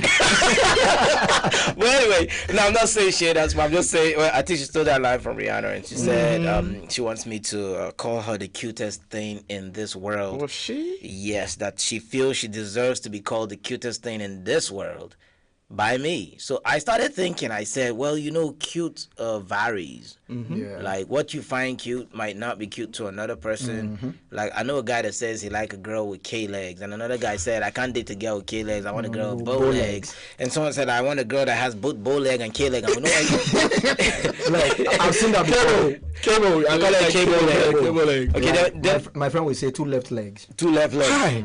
There's other girls that have this leg that look like. Have you seen the Taylor scissors? This one leg go like one this. Leg go like that. What do you call that? H-A. Man, this guy got a name for everything. I mean, he got names for everything. I think that H-A means hangout. No, okay, H-A means hangout. Okay, but anyway, so I was like trying to make things work because she started saying that I am not romantic because I can't give her the name of the cutest. What's up with ladies with the guy not being romantic because he didn't do what you actually wanted him to do at that particular point in time? And like you just go out and say this guy's not romantic because and the funniest thing is that they think it's the duty of a man to be romantic alone. Like they live out the fact that they need to be romantic. I mean, I'm not just in a relationship with myself. We're both in this together. Let me ask you now, when did she tell you, you look good, you look cute, you're the finest boy around? Did they tell you things like that? The last time I heard that was like 3 years ago. Jeez, that's so long, man. But anyway, what I'm saying is, I started looking for what's the cutest thing so I can call her the cutest name and look like a romantic guy. Look like. Which we all know you are. On the journey. Anyway, so I went to the zoo. Not that I went to the zoo to find. I took my nephew to the zoo. Okay. The kid keeps saying I see a lion only in my book. So I'm like, dude, you need to see a lion for yourself with eyes. And I told him, a lion is not that friendly. Forget that thing you're seeing in the book. The real one, he don't come near you. Next thing, I saw an orangutan. And I don't know, for some reason I was like, God is so creative. Like, look at how God designed an orangutan. Okay. I don't know, it has big balls. Like, it's just different. It's a different animal. And I think an orangutan is cute. So you chose to call her orangutan? So I came back the other day and I was being like, where are you, man? Look at you, my little orangutan. Oh my goodness, man. How was it? So what was the reaction like? How was it? I really want to know what happened at the end. Whatever the soundtrack played from heaven just ceased. Music ceased, man. The girl's like, what did you just say? I said, I called you a little orangi. But does she really know what orangutan is? Of course. Yeah, she's smart like that. She's smart like that. So the next thing is she says, you call me orangutan. You mean it was worse because she just made her hair that day and I didn't know. Charlie, she was really looking like Charlie, why? Can you tell the difference these days whether they fix the weave-on or the war cap? I don't know, man. You want to know, you have to pull it up. You pull it off, it's offensive. And then sometimes if you're not careful, you're just pulling out the real hair. Man, that's crazy. Man, there have been serious campaigns from that angle. Like I don't want to speak for the ladies, but I want us to be guided because they'd be like the beads too. It's more like these guys the way the makeup is to them. What is that? Where did you get this guy from? I don't know this guy right now. I am trying to know him. I've never seen this guy before. Okay, so that happened, and a whole lot has been happening, and people are talking about. And she said, "I'm not romantic," because that's what happened. At the end of the day, she said, "I gotta go. You're not romantic." How? I mean, the ladies of these days, how did they define romance? I should be asking you. Y'all been dating ladies of these days. So you been dating ladies of those days? Well, I'm just dating girls that are timeless these days. Timeless. So how do they define romance? The timeless girls. The timeless they girls. tell you romance is timeless. Romance is timeless. Yeah, so we just walk in timeless time. But is that not? Is it? Mm-hmm. Well, you show it. That means you know. Okay. So wait a minute. Somebody out there might want to tell us what they think the romance is. So if you want to do that, you can just go to our Facebook page. That is www.facebook.com/APR. APR, that's African Patriot Radio. #Guys Talk, and just tell us what you think romance is. In another way, you can go ahead and tell us that experience you had that made you say, "She said I wasn't romantic." Romantic. Because I think guys have heard that thing. I had an experience yesterday. I had an experience yesterday where we're all just chilling and everything. So I was playing with this. I was just gisting with this other lady, and then the other one just looked at me and was like, "Yeah, you're still not romantic. Just tell me you want my attention." I don't understand what you mean by you're not romantic. I don't know. What were you supposed to do? Maybe I was supposed to put my hands like this. Help this one here, help this one here, and then. But that don't look romantic. That look like a player. Like you got two girls. I call you a player, a pimp, or something, but. That don't look like a player to me. Let it out, bro. Let it out. Let what out? Let me hold it. Nothing. I'm not holding it. But Elvis, you happen to be a guy that has had a fair share of ladies. I heard if we're to count the ladies you've dated, we could almost think you're counting the name of girls that went to an all-girls school. So, wow. Elvis. Come on. Yeah. Yes, I mean. We know. Yeah, we know. We all know. You know. Yeah, of course. We all right. Yeah, definitely. Okay. Okay, let's go. We all know I'm a good boy, I know that. Yeah. You don't. I don't even know if you're good anymore.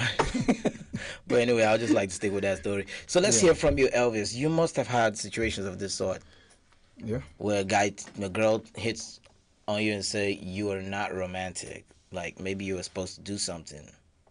When you were giving your own scenario, I wanted to ask a question. Like somebody tell you, "You're not romantic. You don't tell me I'm the cutest thing in the world." I was like, would you want to lie? Oh, so the girl will tell you. So wait, let me tell you, your girl has never told you that, and you feel she's just telling you the truth. Dude, you ain't ugly. Okay, is that what you're trying to say? No, that's not what I'm trying to say. But like, when a lady tell you, "I want you to call me the cutest thing in the world," and all of that, and then you are not the cutest thing, do you expect? Yeah. Brother, you know Sabi lie. This guy is deadly. You should know how to lie. It's like from there they're letting you know they still have more ways to go. So you're not the cutest. I'm yet to see the cutest. Okay, baby, it's not like you're not cute. You're cute, but then there are times the way you kind of like apply the makeup, it makes you look like this. But why don't you just try doing it this way? And then the hair, you can do it this way. Yeah, it makes you look beautiful. Fantastic. But today, I think you're good. Man, dude, you're cold. I'm a dude, and that didn't even sound nice. But anyway, you can go ahead to tell the lady that, you know what, saying you're cute is an understatement. Then you just leave it there. In that way, you're not telling her she's cute, right? Charlie, you've not met some girls. You must say that it word. Well, what's the word going to help? To you, my brother, it doesn't mean anything. To them, it's everything. Okay. So anyway, to them, it's everything. This girl say we're not cute, but the question is, what do you do that makes you cute? Like, if you were to think about what it takes to be cute, like, what do you think you have to do? To tell a lady that she's cute? No, they say you're not romantic. Right? Okay, you're not romantic. I don't know. It depends on your own definition of romance. Because I remember you asked that question. It depends on their own definition of what romance is all about. Okay. For me, I might just want to get you something to eat, apart from just, okay, have you eaten? No, okay, I'm coming with something. But that's normal. But that's a normal, right? It's not every guy that would want to go out of his way and do that. What kind of guy don't bring food for his girl? There are a lot of guys out there that wouldn't do that. What? I mean, let's be honest with ourselves. So you want to be with a girl, then she just slumps because she's not eating. I mean, it's just there's noodles. If you're hungry, go to the kitchen, prepare noodles, make soup, chop. Every time you want to chop from outside. Okay, let's do it this way. That's more like the ideal situation. But when a lady tell you you're not romantic these days, man, you need to check your wallet, man. Hey! For real? Yeah. Man, this guy just dropped a bombshell. Elvis, where are you from? Okay, so what does the wallet do to bring the romantic feel? If you like spend all the time with these girls of nowadays. I mean, if the wallet ain't opening, and it's not fast, my brother, you ain't romantic. Oh. But not all of them, shall. Yeah, most of them. That's one. Is it most of them? There are ladies out there that would want to do it all for. I know what this guy is doing. All for the guys. Recall that he was saying. Jan was saying, when we go there, we know how to do this bargain. What bargain is you that? don't want to snitch on us right now. No, I wouldn't want to. Recall it's guys talk. This is guys talk. Let's keep the secret within us. We keep the secret within us. But seriously, you're saying now that girls really think romance is about spending money? Because I have girls somewhere around here who might want to disagree, talk about that. But anyway, if you're a lady out there and you beg to differ about this whole thing, because Elvis just dropped a bombshell. He says, ladies of this day, if you say you're romantic and your wallet is not showing, if your wallet is not bringing out cash and the cash is not being spent, your wallet ain't opening, you ain't romantic. That is it. Yeah. So the wallet need to be constantly open. But you sound like you agree with that.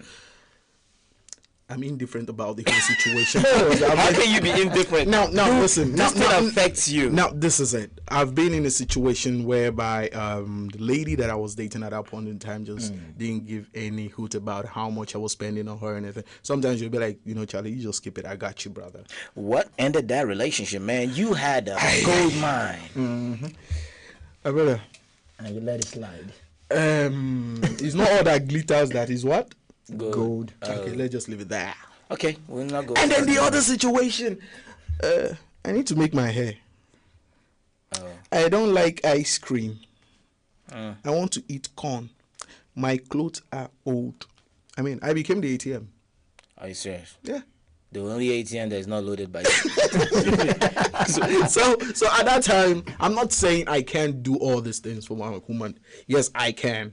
Okay, and I even want to do more. But in a situation whereby it becomes too much, okay, like she's kind of like depending on you to do everything for her. So she was working. Let me ask you, when you had that girl that was not really stressing you for anything, you found out romantic? I mean, we did other stuff that brought out the romance and everything, but I wouldn't say it wasn't romantic or everything was like. Yeah, at one time the whole thing was going smoothly, Charlie. Just like what I told you, it's not all that glitters that is gold. Okay, they are. Now you guys are making me all emotional. I don't like being emotional. Wait a minute, did we just bring something back? Something that you have gone through before and all that? No, it's okay to talk about it. You're in guys talk. This is what we do. We try to support each other.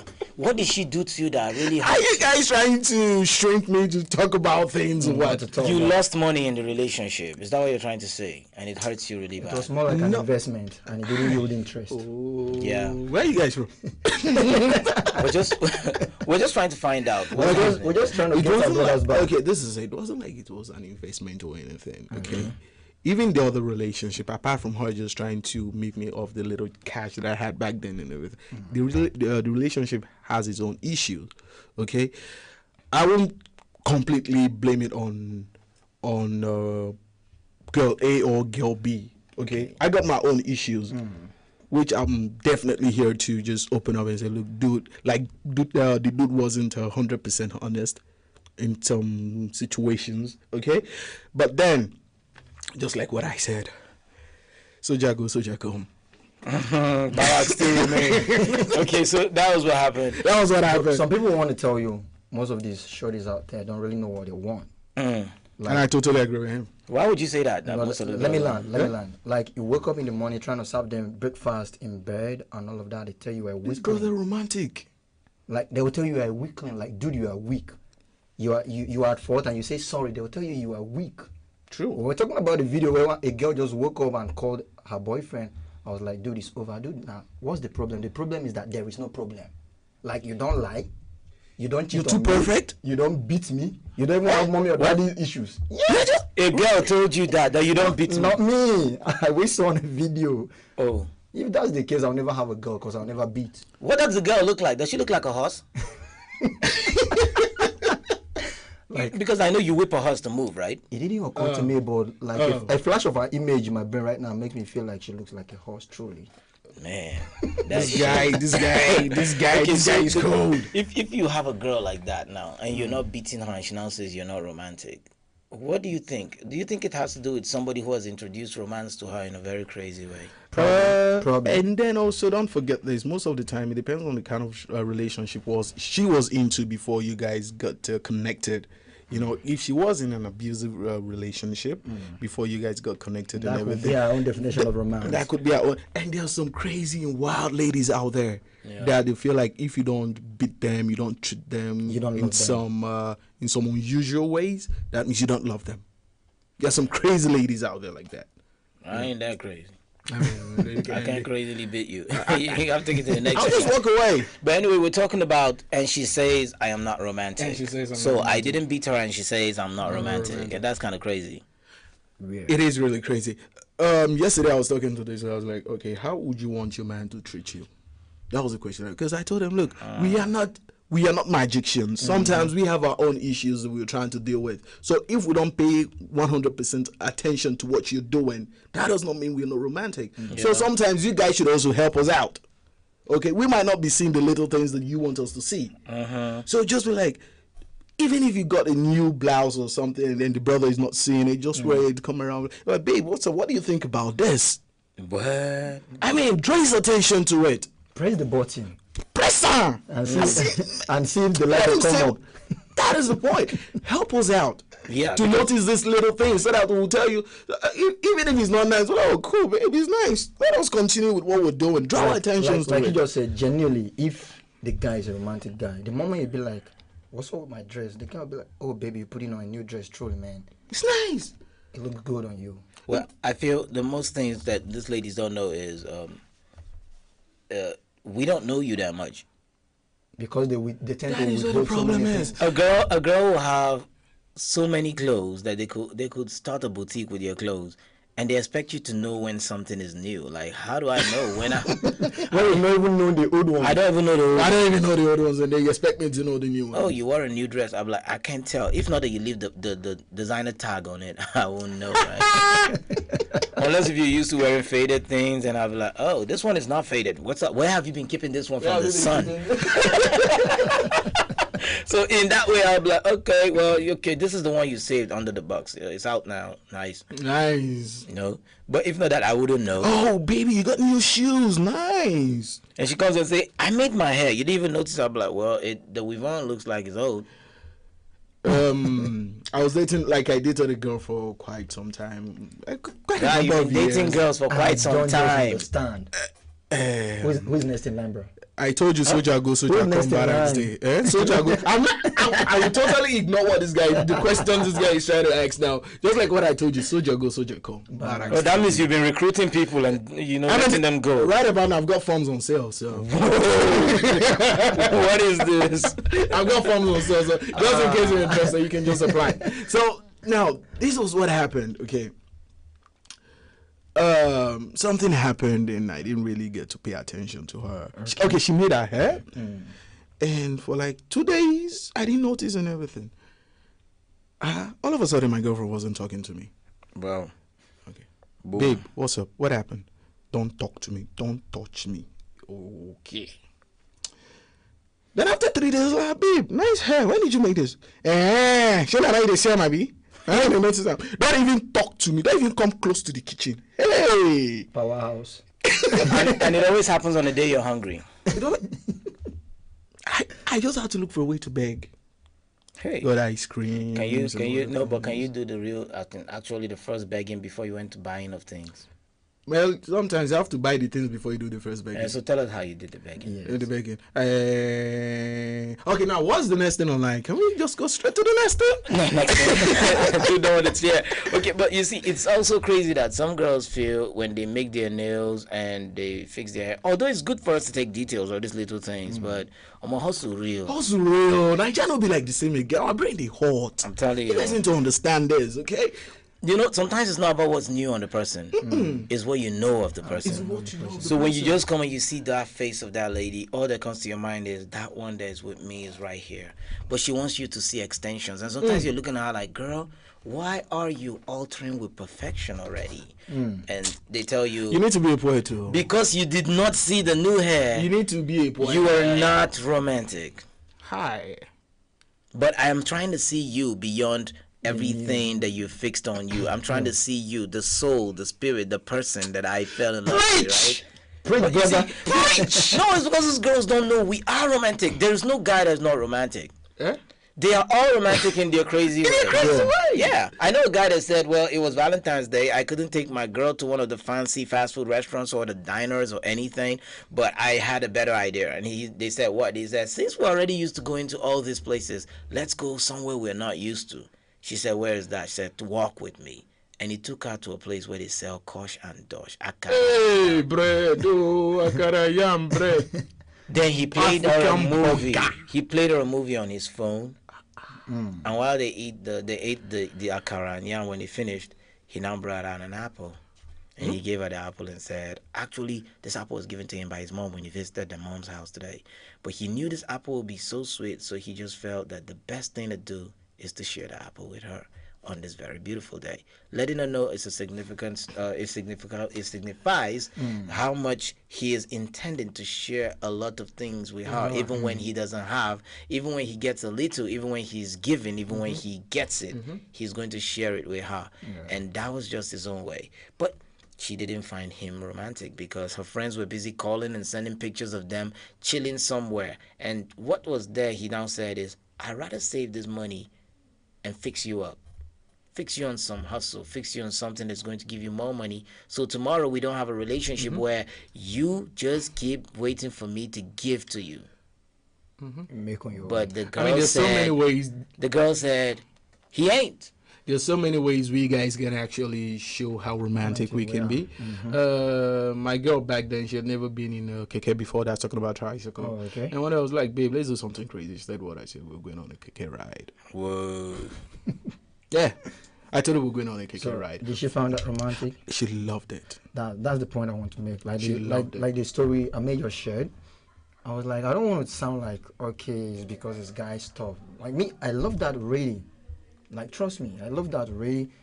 Like, took you to a place you've not been in a while, and then go to that extent, do all of that. To me, it's cool. It's cool? Yeah, if I'm the one, I'll be shocked, surprised, I would love it too. Yeah, that's cool. That's nice. But, you know, one thing for sure is you would be wondering, what do you really do? Are you sure? I don't know if this is really happening, but I think somebody's calling me. I might set the person up just for the fun of it. Please do. Hello? Good afternoon. How are you doing? I'm doing great. I can barely hear you. I'm trying my best to hear you. Okay, hello. Good evening.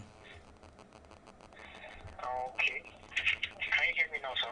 Yeah, I said good evening. I was supposed to say good afternoon. You're live on air. Can I get your name and where you're calling me from?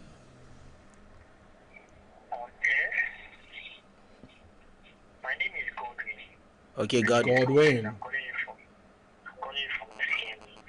Oh, you're calling me for FCMB. I think I know what you're calling me for. It's a money talk.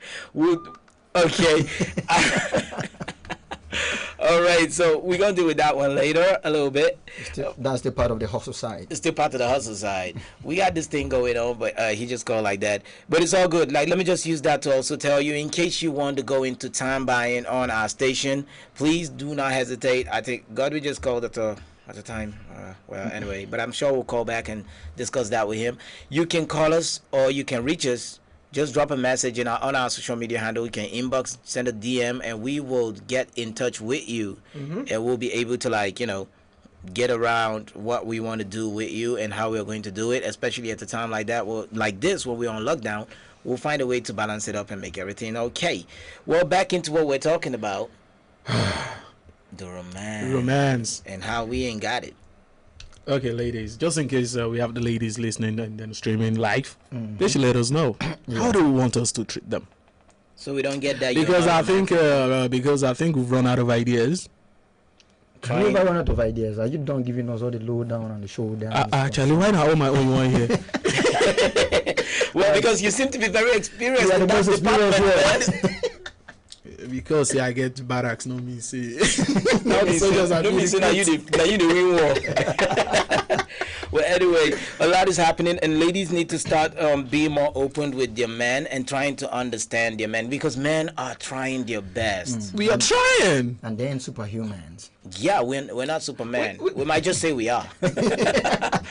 Even Superman only be Superman when they say camera on and action. But once camera's off, man, he just back to being camera. Even Superman sometimes whenever he goes close to Lois Lane, like he always loses it. Like he loses the whole thing. Doesn't even have an idea on how to treat Lois Lane the way he wants to treat. I mean, we all get confused. It's only God that will help us. Though. Okay, let's take it through this angle from what we've talked so far. It seems communication is key here. Communication is key. You cannot be romantic without communication. Because I need to communicate how I feel, and you communicate how you feel, then we work it out.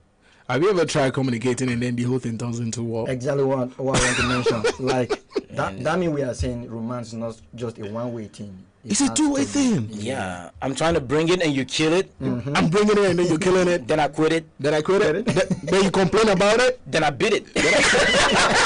Because you've been sitting on it. I'm telling you. And it's been killing it.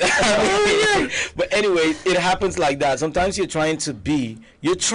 Not that you understand the lady, because we're always left with this try and error situation where you're like, okay, let me try this for her. Maybe she'll like it. If it doesn't work, and then next time you would know how to do it better.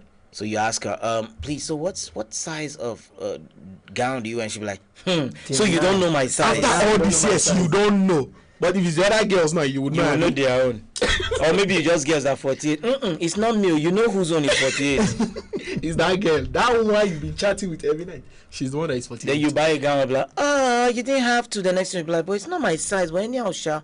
Then she never wears it. Like, no, anyhow, sha. Obioma the pass now. She go feel adjusted. Why did you say Obioma? So you see, the communication needs to start. Yeah, many guys don't even know the shoe size of the girls you're dating, and this is a good conversation you start. That's a romantic conversation. Have you ever been in a position where your girl calls you up and say, "Babe, I think I need a new what's the other name for it? What's that? The one they were before." I know you know the name. What are you talking about? Okay, I believe you all know what the name is, but I do not know what you're talking about. Come out clear, man. Okay, come out of the dark. Come to the light, brother. Let's come to some codes, Debra. What? That one. Braziers, right? Braziers, yes. Okay. I just don't want to use it. I was thinking about another code name. But ain't no shame in Braziers. There's no shame. She come like, babe, can you please? Guys don't hook it so fast. They're like, guy, please, can you? She was like, baby, I said, yes, sugar. Can you please get me a new bra? You're in the market, right? I said, yeah. Then I was in front of the market, like where they sell all this stuff, and I was there for like 30 minutes. I just didn't know how to work in. Wow. I was just looking at this. Customer, call me now. Customer. You just see me for the first time. You're calling me customer. But what if she was there? Let me ask you, what was making you uncomfortable going into buy? Because I've never done it before, so it felt like weird to me. You're giving yourself away like being romantic or what? I mean, I'm a street boy. Like I call myself a G, so with my Timberlands, looking all fly, and then walking into the lady shop trying to buy brazier. I mean, I'll be that G anyway. I was thinking about my own reputation. No, you will be G, but it depends on the letter that follows next. Try. Okay, bro. This guy is not nice. He's just hitting. This guy is not nice. So like I was able to tell him, customer, come in. Customer, madam, you're seeing me for the first time. You're calling me customer. What if she was there now? Man, that's another problem. Yes. What if she was there? What if she was there? She probably think you've been buying. Customer.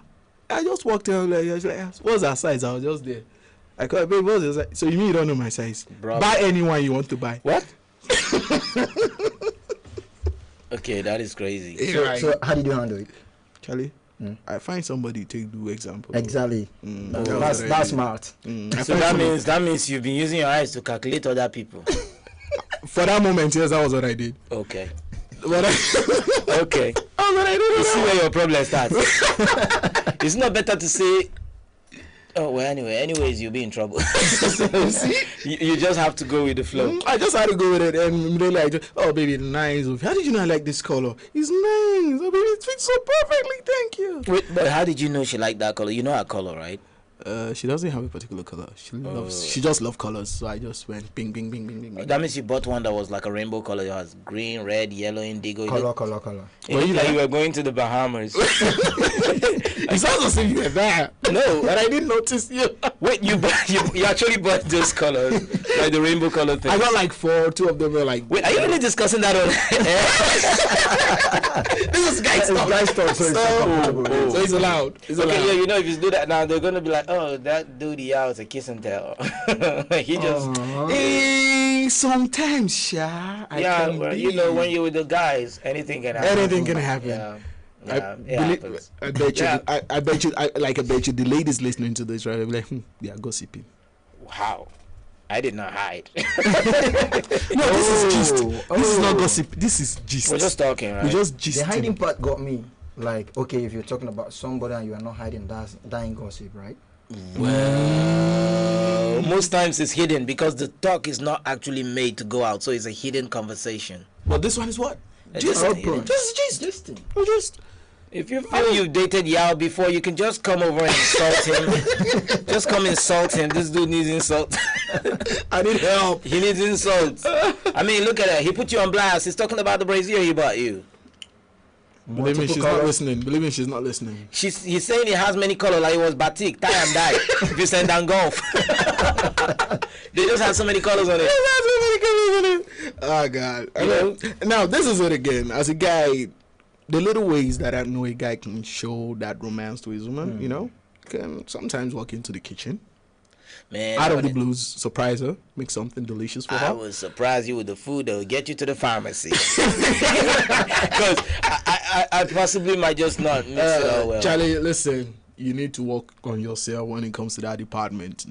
Wait, some girls find it in romantic, some don't. Just as how some guys will tell you, that whole world people think a girl before you marry her must not cook. Some guys don't care. Like, I don't care. I do. I don't. I do. Man, if we got the money, we'll have chef. Cool. Because my stuff and just be in love, man. No time. No time. I ain't got time for she has to know how to cook. No, man. We have people. If we have the cash, let's if you know how to cook, she knows how to cook. It's fantastic. It's a plus. But if you don't know how to cook, okay. Well, we'll look into that too. What if she now tells you, do you know how to make money? You know, there was this thing recently where a guy told a girl that you've been home all day and the house is dirty, and the lady said, you've been out working all day and we are still broke. So if you are expecting too much from a woman, always ask yourself, what am I putting on the table? Are you giving that much? Okay, fantastic. Now this is it. I'm not saying you should know how to do everything, but then when it comes to cooking, okay, it is one, like it should be one is how do I put it? It should be one aspect that every ladies woman actually find there, that romantic. Yeah. Ladies find it romantic when they can cook. No, when guys can cook. When guys can cook. Okay. Yeah. Ladies find it romantic. Some ladies, not all ladies. I mean, I don't know. Speak for everybody. Some ladies. Some ladies. Agreed, yeah, some ladies. Unless you've carried out a research. I know what that means. Why are you guys speaking on me? No, I'm just wondering. Like, I know some ladies don't mind if you can cook or you can't cook, right? Some ladies love a guy that can eat. Like me, I can eat. So when those kind of ladies have mad type, man, they like the guy that can eat. I barely have time because of work, but when I have that time, I eat. Man, I can eat a You look horse. like a stranger to me right about now. No, I can eat if I have the time. So, you know, there's some girls that just want to have a guy that can eat. So like back to what you were saying, girls are like, okay, even though if you cannot cook, when she's in the kitchen, don't leave her alone. Don't leave her alone. Well, most definitely, I'm there to steal the fried meat and all that. I would be there. I would be there. Okay, I mean, it goes beyond that. Like, she wants you to hold her on the waist from you now. Wow. That food go burn. That food go burn. You now. Wow. You cook the food and then you cook the food and chop it. All right. You now. Wow. Pass over. Pass over. This guy is hitting some high notes. He's not even Mariah Carey. This is it. as she they cook, as the cooking is going on, she's cooking and everything. You just help her with the dishes, you know. You wash the plate, baby. Would you want me to slice the onions for you? Would you want me to do that? Can't you just learn how to be romantic? Must you just go to the kitchen and hold her? I seen. I don't get it. And you two must you go to the kitchen to steal it? I mean, I'm there with you, right? I need the motivation to be in the kitchen, right? What's the point of slicing the onion when the holding is not going down? I mean, after the slicing and cooking and everything, then the holding can... I think maybe the good part of the slicing is maybe you guys have music that both of you can sing along to playing. Exactly. Have fun. This guy's been romantic before. Before, right? That's what you said before. Like right now, I'm completely dead. I'm just thinking, like, why would we just sit in the kitchen or be in the kitchen and all you do is just slice? Okay, she probably will be gossiping because that's what women do with your boyfriends. They just be knocking you the gist. You don't know what Pamela did the other day. Then when you try to give your own opinion, like, you're even supporting her. You're even supporting her. Then you start getting scared. This food cooking is going to stop halfway. I need to shut up and just play along. You just have to play along. You know, you have to support them. Yeah, I think guys are romantic in everything. In everything. You just need to understand your man. And we're tired. For how many years of English language, 2,000 plus years, it has been men trying to understand women to bring out that romantic part. But I think it's time for ladies Somebody to... said, how can you understand what was created when you were asleep? That is a punchline. Punchline! How can you? How can you? That's a big question. I was checking this Hebrew. I was looking at this Hebrew history, and it was crazy because they said that there was a lady that was created before Eve. Who was she? But this lady was also created from sand. But the problem is, she felt like she was equal to man and could not stay with man. It was a Hebrew kind of a old history. I'm trying to still go back to that doctorate. I'm trying to remember there was a name the lady had. Okay. So she could not stand with man because she always compared herself with man. And due to that effect, she was sent to another garden outside the Garden of Eden. Now, that is the story they are working with. Now, with that story, they now started saying that the spirit that inhibits women are two types. You know? No, that's what they said in those Hebrews. If you check, you can Google the Hebrew story of creation or the first man and woman. I'm sure you will get that story. I'll definitely hook that they now created another woman that will be submissive because the other first one was not submissive. Because she felt like she was equal to man. Because she was created. So now what we're trying to say is when you now find these women who say, we are woke. Woke. The woke type. Stay woke. They are from that one. That's what they try that they share in the lineage of that one. Like they're I'm even trying to look at one. I'm even trying to look at. I hope it is not that same woman. Please don't use that word. Don't use the word I think you're about to use. No, not the word. Okay. I hope it's not that same woman that came to deceive this other created woman. No, we all know what the good book did said about that one. So let's not go. Well, you know, in other religious books, they did not carry that story. They don't share that philosophy or let me say that history. This one was just the Hebrew people and their own history. It's just like how someone says the world happened when the Big Bang happened. Like the Big Bang Theory. Yeah, the Big Bang Theory. So there's just a whole lot. But at the end of it all, well, man is here. A man must do anything to make sure. There are different methodologies of creation from different part of the world and everything. I don't know, back then in secondary school, you did social studies when they did talk about Panku. The origin of man. Yeah, the origin of man, Panku, the Chinese gods who from nowhere used chisel to... Some from the palm trees, different mythology. There's some other evolutional stories. They say some ape turned into a man. You know, I almost believe that. Why do you almost believe that? I mean, when you look at the way... the way we've been taught in school, we almost believe that. Until we came across an American scientist that was like, I want to prove this. Then he put these apes in this cage for a while and they never evolved. Man, that's crazy. You better not do this gist with girls because they'll say you're not romantic.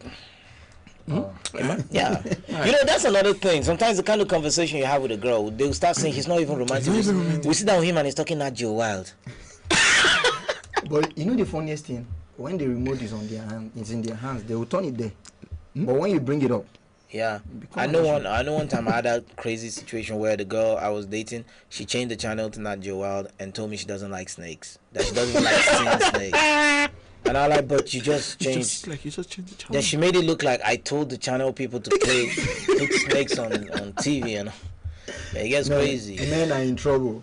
Yeah. I think at this point in time we just need to look for the little window that there is to understand what women really are like.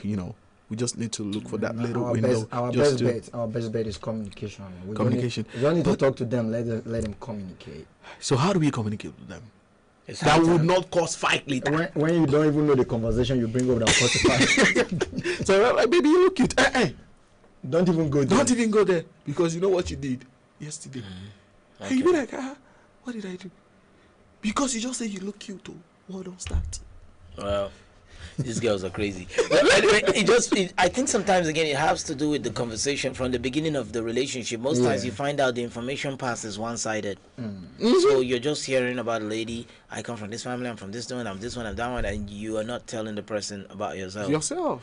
Sometimes some guys now lie about themselves. Some guys start the whole Indian film romantic guy at the beginning, and you can't keep up with. So Indian film kind of romantic. You know that type? It almost looks like if something happened, you're going to start singing. And then something happened. Have you been in that position before? Me? No. You sure? No. Guy, I don't hear your tracks. Me? I never could sing, man. No, rap tracks. No, but it happens. There's some people that start up like that. So the girl now expects more because you started like that. It looks like, oh, at this very point, you're supposed to like go propose to me on one hill in one country.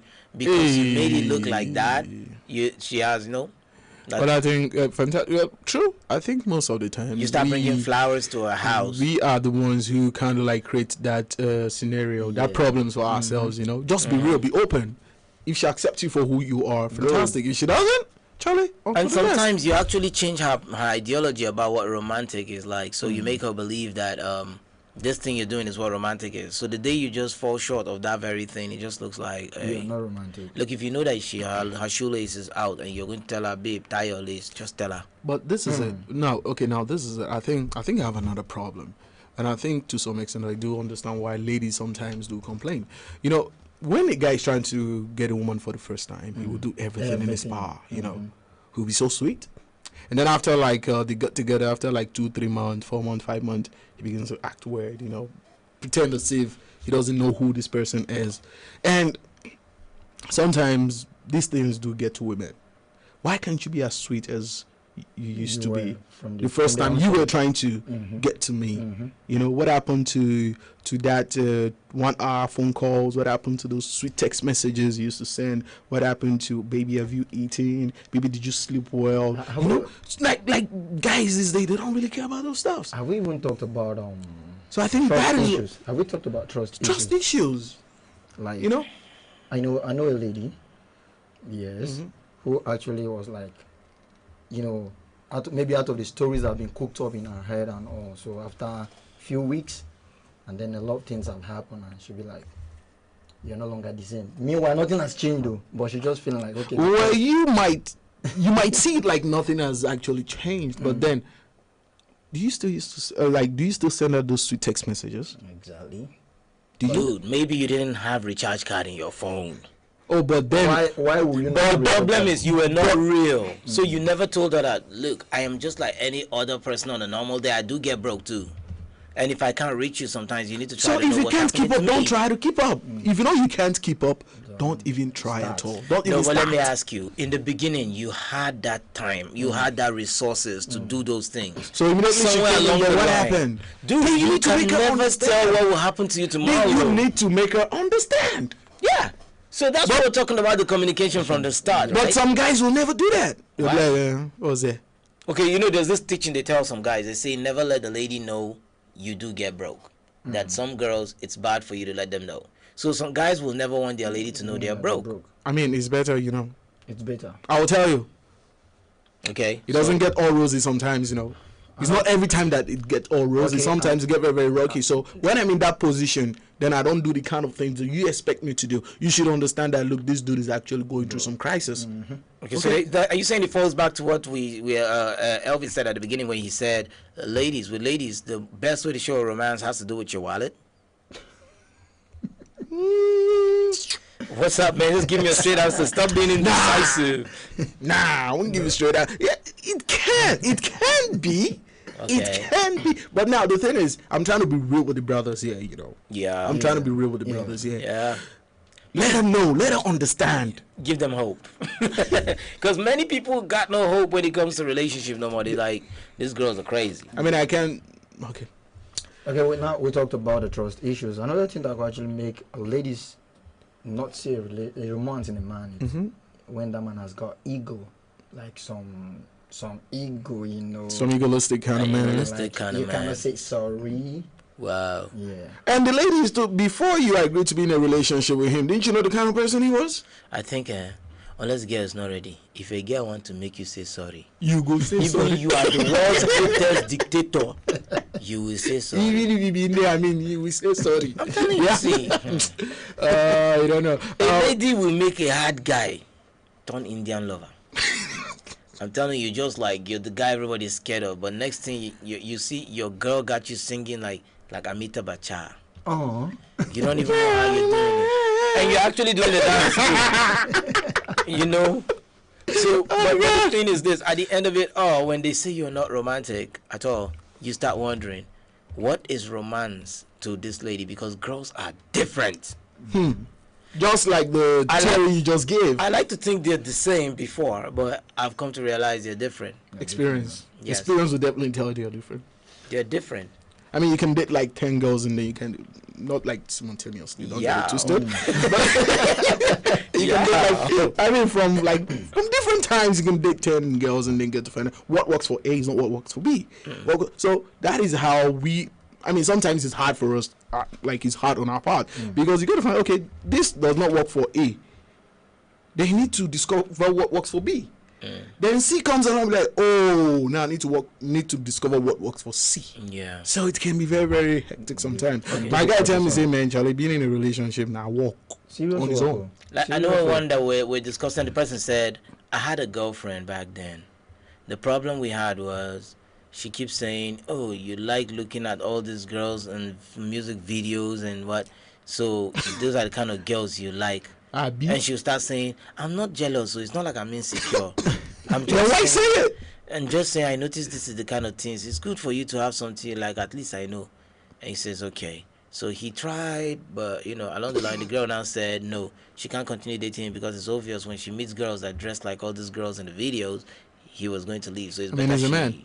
He's a man. Then the next relationship he had a girl who, dresses like that. So when he was trying to fix her up, to dress her up like that, you know what she said?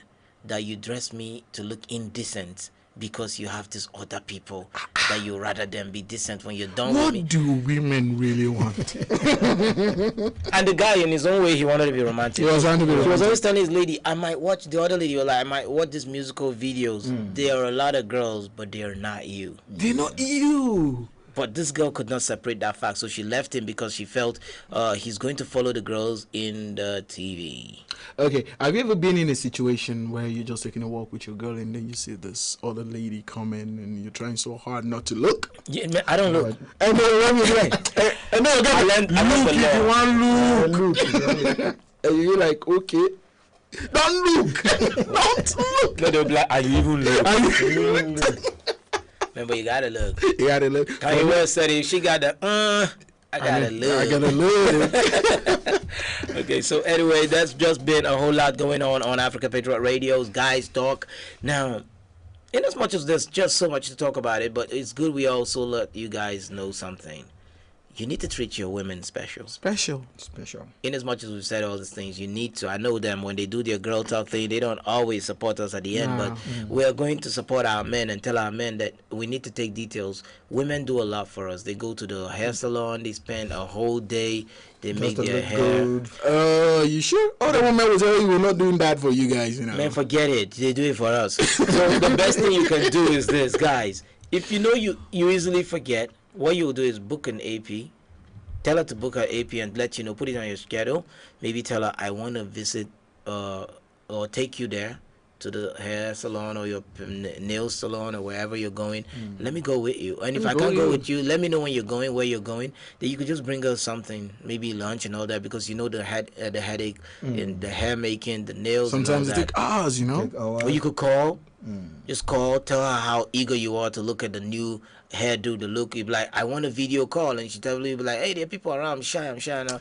I think we have a lot to learn from this guy when it comes. So I'm just saying. We have a lot to learn. I'm just saying, guys need to start treating their women good, and women. Can you start again? Let me take note. No, hey. And women, please try to understand with men that we also go through a lot. Sometimes we fight battles that you have no idea about. Yeah. We know how it is. We are out there. You're trying to get some cash. You're trying to fix a life. You're thinking of future for her. And all, although not all guys, some guys don't. I'm just saying. But you need to also try to understand with the guys, just to balance the whole thing and have a beautiful relationship. That's just it from me. May 11. I'm out. I don't know these guys. Okay. Thank you for not knowing us, but just like what he said, I would just add to it, guys. We're trying. Keep it up. Every other guy out there that is doing the little that he can to put a smile on his lady's face, or any other woman out there, please keep doing what you're doing. And for the women out there, please give us even a small credit. We deserve it. Okay. Thank you very much. And from our own ends, dude, if you know you're on the right track, you do the right thing just to make her appreciate you, and she's not appreciate you. Don't change. Don't go back because of that. And ladies, most times we don't even ask for much. Just give us the opportunity to show you that we care. The opportunity is what we want. Yeah, spoken. I'm out of here. Of course, we're out of here.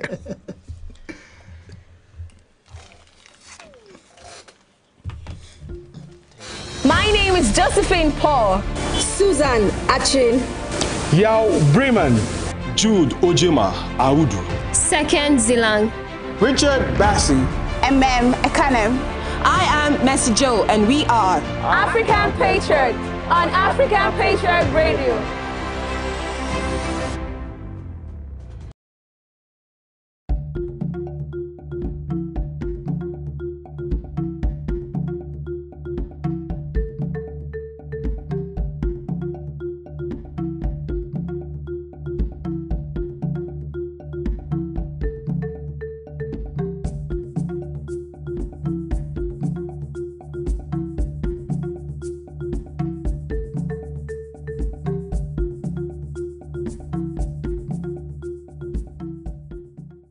My name is Josephine Paul. Susan Achin. Yao Bremen. Jude Ojema Audu. Second Zilang. Richard Bassi. Ekanem. I am Messi Joe, and we are African Patriot on African Patriot Radio.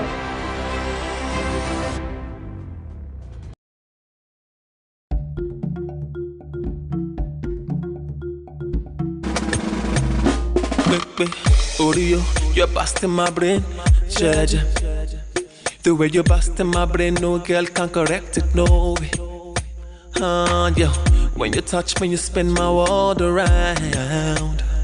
I'ma get double everything where you carry for body, oh. Baby, let me be your shoulder. My love is guaranteed. When I pull you closer, it's like falling in love again. Oh, baby, you did do me, Jaja. Oh, baby, oh, you love to do me, Jaja. That's why I kept falling in love with you over and over again. Falling in love with you over and over again. I just keep on falling in love with you over and over and over again. Falling in love with you over and over again. I just keep on falling in love with you over and over again. Falling in love with you over and over again. I just keep on falling in love with you over and over and over and over again. Falling in love. Like play. Sometimes I go run away. And when I run away, I go jam heavy, go be. Yeah, when they hook me for nego, I go run, come back again. Down on my knees, baby, I know go do it again. No, we The kind of love that you show to me. No other girl can love me the way you love me. You love to do me, Jaja. Oh baby, oh, you love to do me, Jaja. Oh, over and over again. I just wanna keep on falling, yeah. Over and over again. Baby, you know that I wanna keep on falling for you, yeah. Over again. I just wanna keep falling in love. I just wanna keep falling in love with you, baby. Over and over again. Baby, you know I wanna keep falling in love with you. I wanna keep on falling for you, baby. I wanna keep on falling for you, baby. I just wanna keep on falling in love with you, baby. I just keep on falling in love with you over and over again. I just wanna keep falling in love with you. Oh, DJ is falling. Baby.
As we stand together, shoulder to shoulder, younger or older, we stand as an indivisible unit like atoms.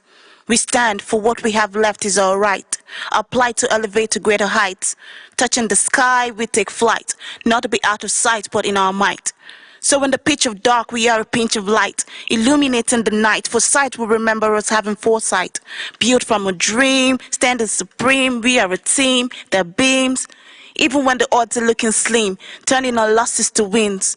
As we stand together from around Africa, we speak Africa with the heart of a champion, as it is in our black heritage, to create the new Africa from past Africa. As we stand together, knowledge has no barriers, for we have conquered our fears, shifted gears to plunge further in every sphere, piercing the chest of the future like sharpened spear. We stand together to weather the storm, to be reborn, sprouting like germinated seeds of a corn, to reform a generation like the signal sound of a horn. That though by history we are torn, but what's a rose stem without thorns? We take turns to have our history spawn from a conundrum of hearts beating like a talking drum, talking from words inscribed on our minds' tabloids. We stand together as African patriots.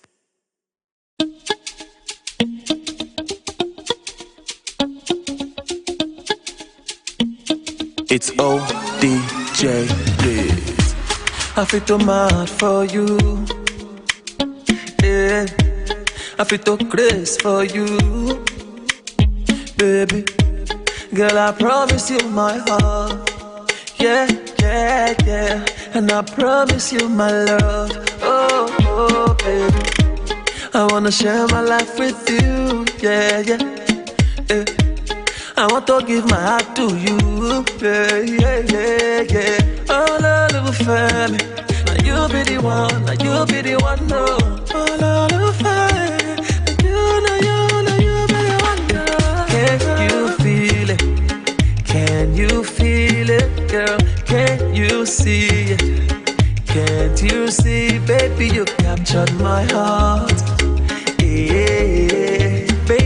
captured my heart. Oh, eh. Eh. I'm not gonna ever play you Ochoro. I'm not gonna ever play you Tinko. Ooh, yeah. I'm not gonna ever busy your polio. Yeah. Baby girl, let me be your provider. Say, baby, let me be your shelter. I wanna be there to cover you. Baby, let me be your muscle. I wanna be there to fight for you. I will never fall you.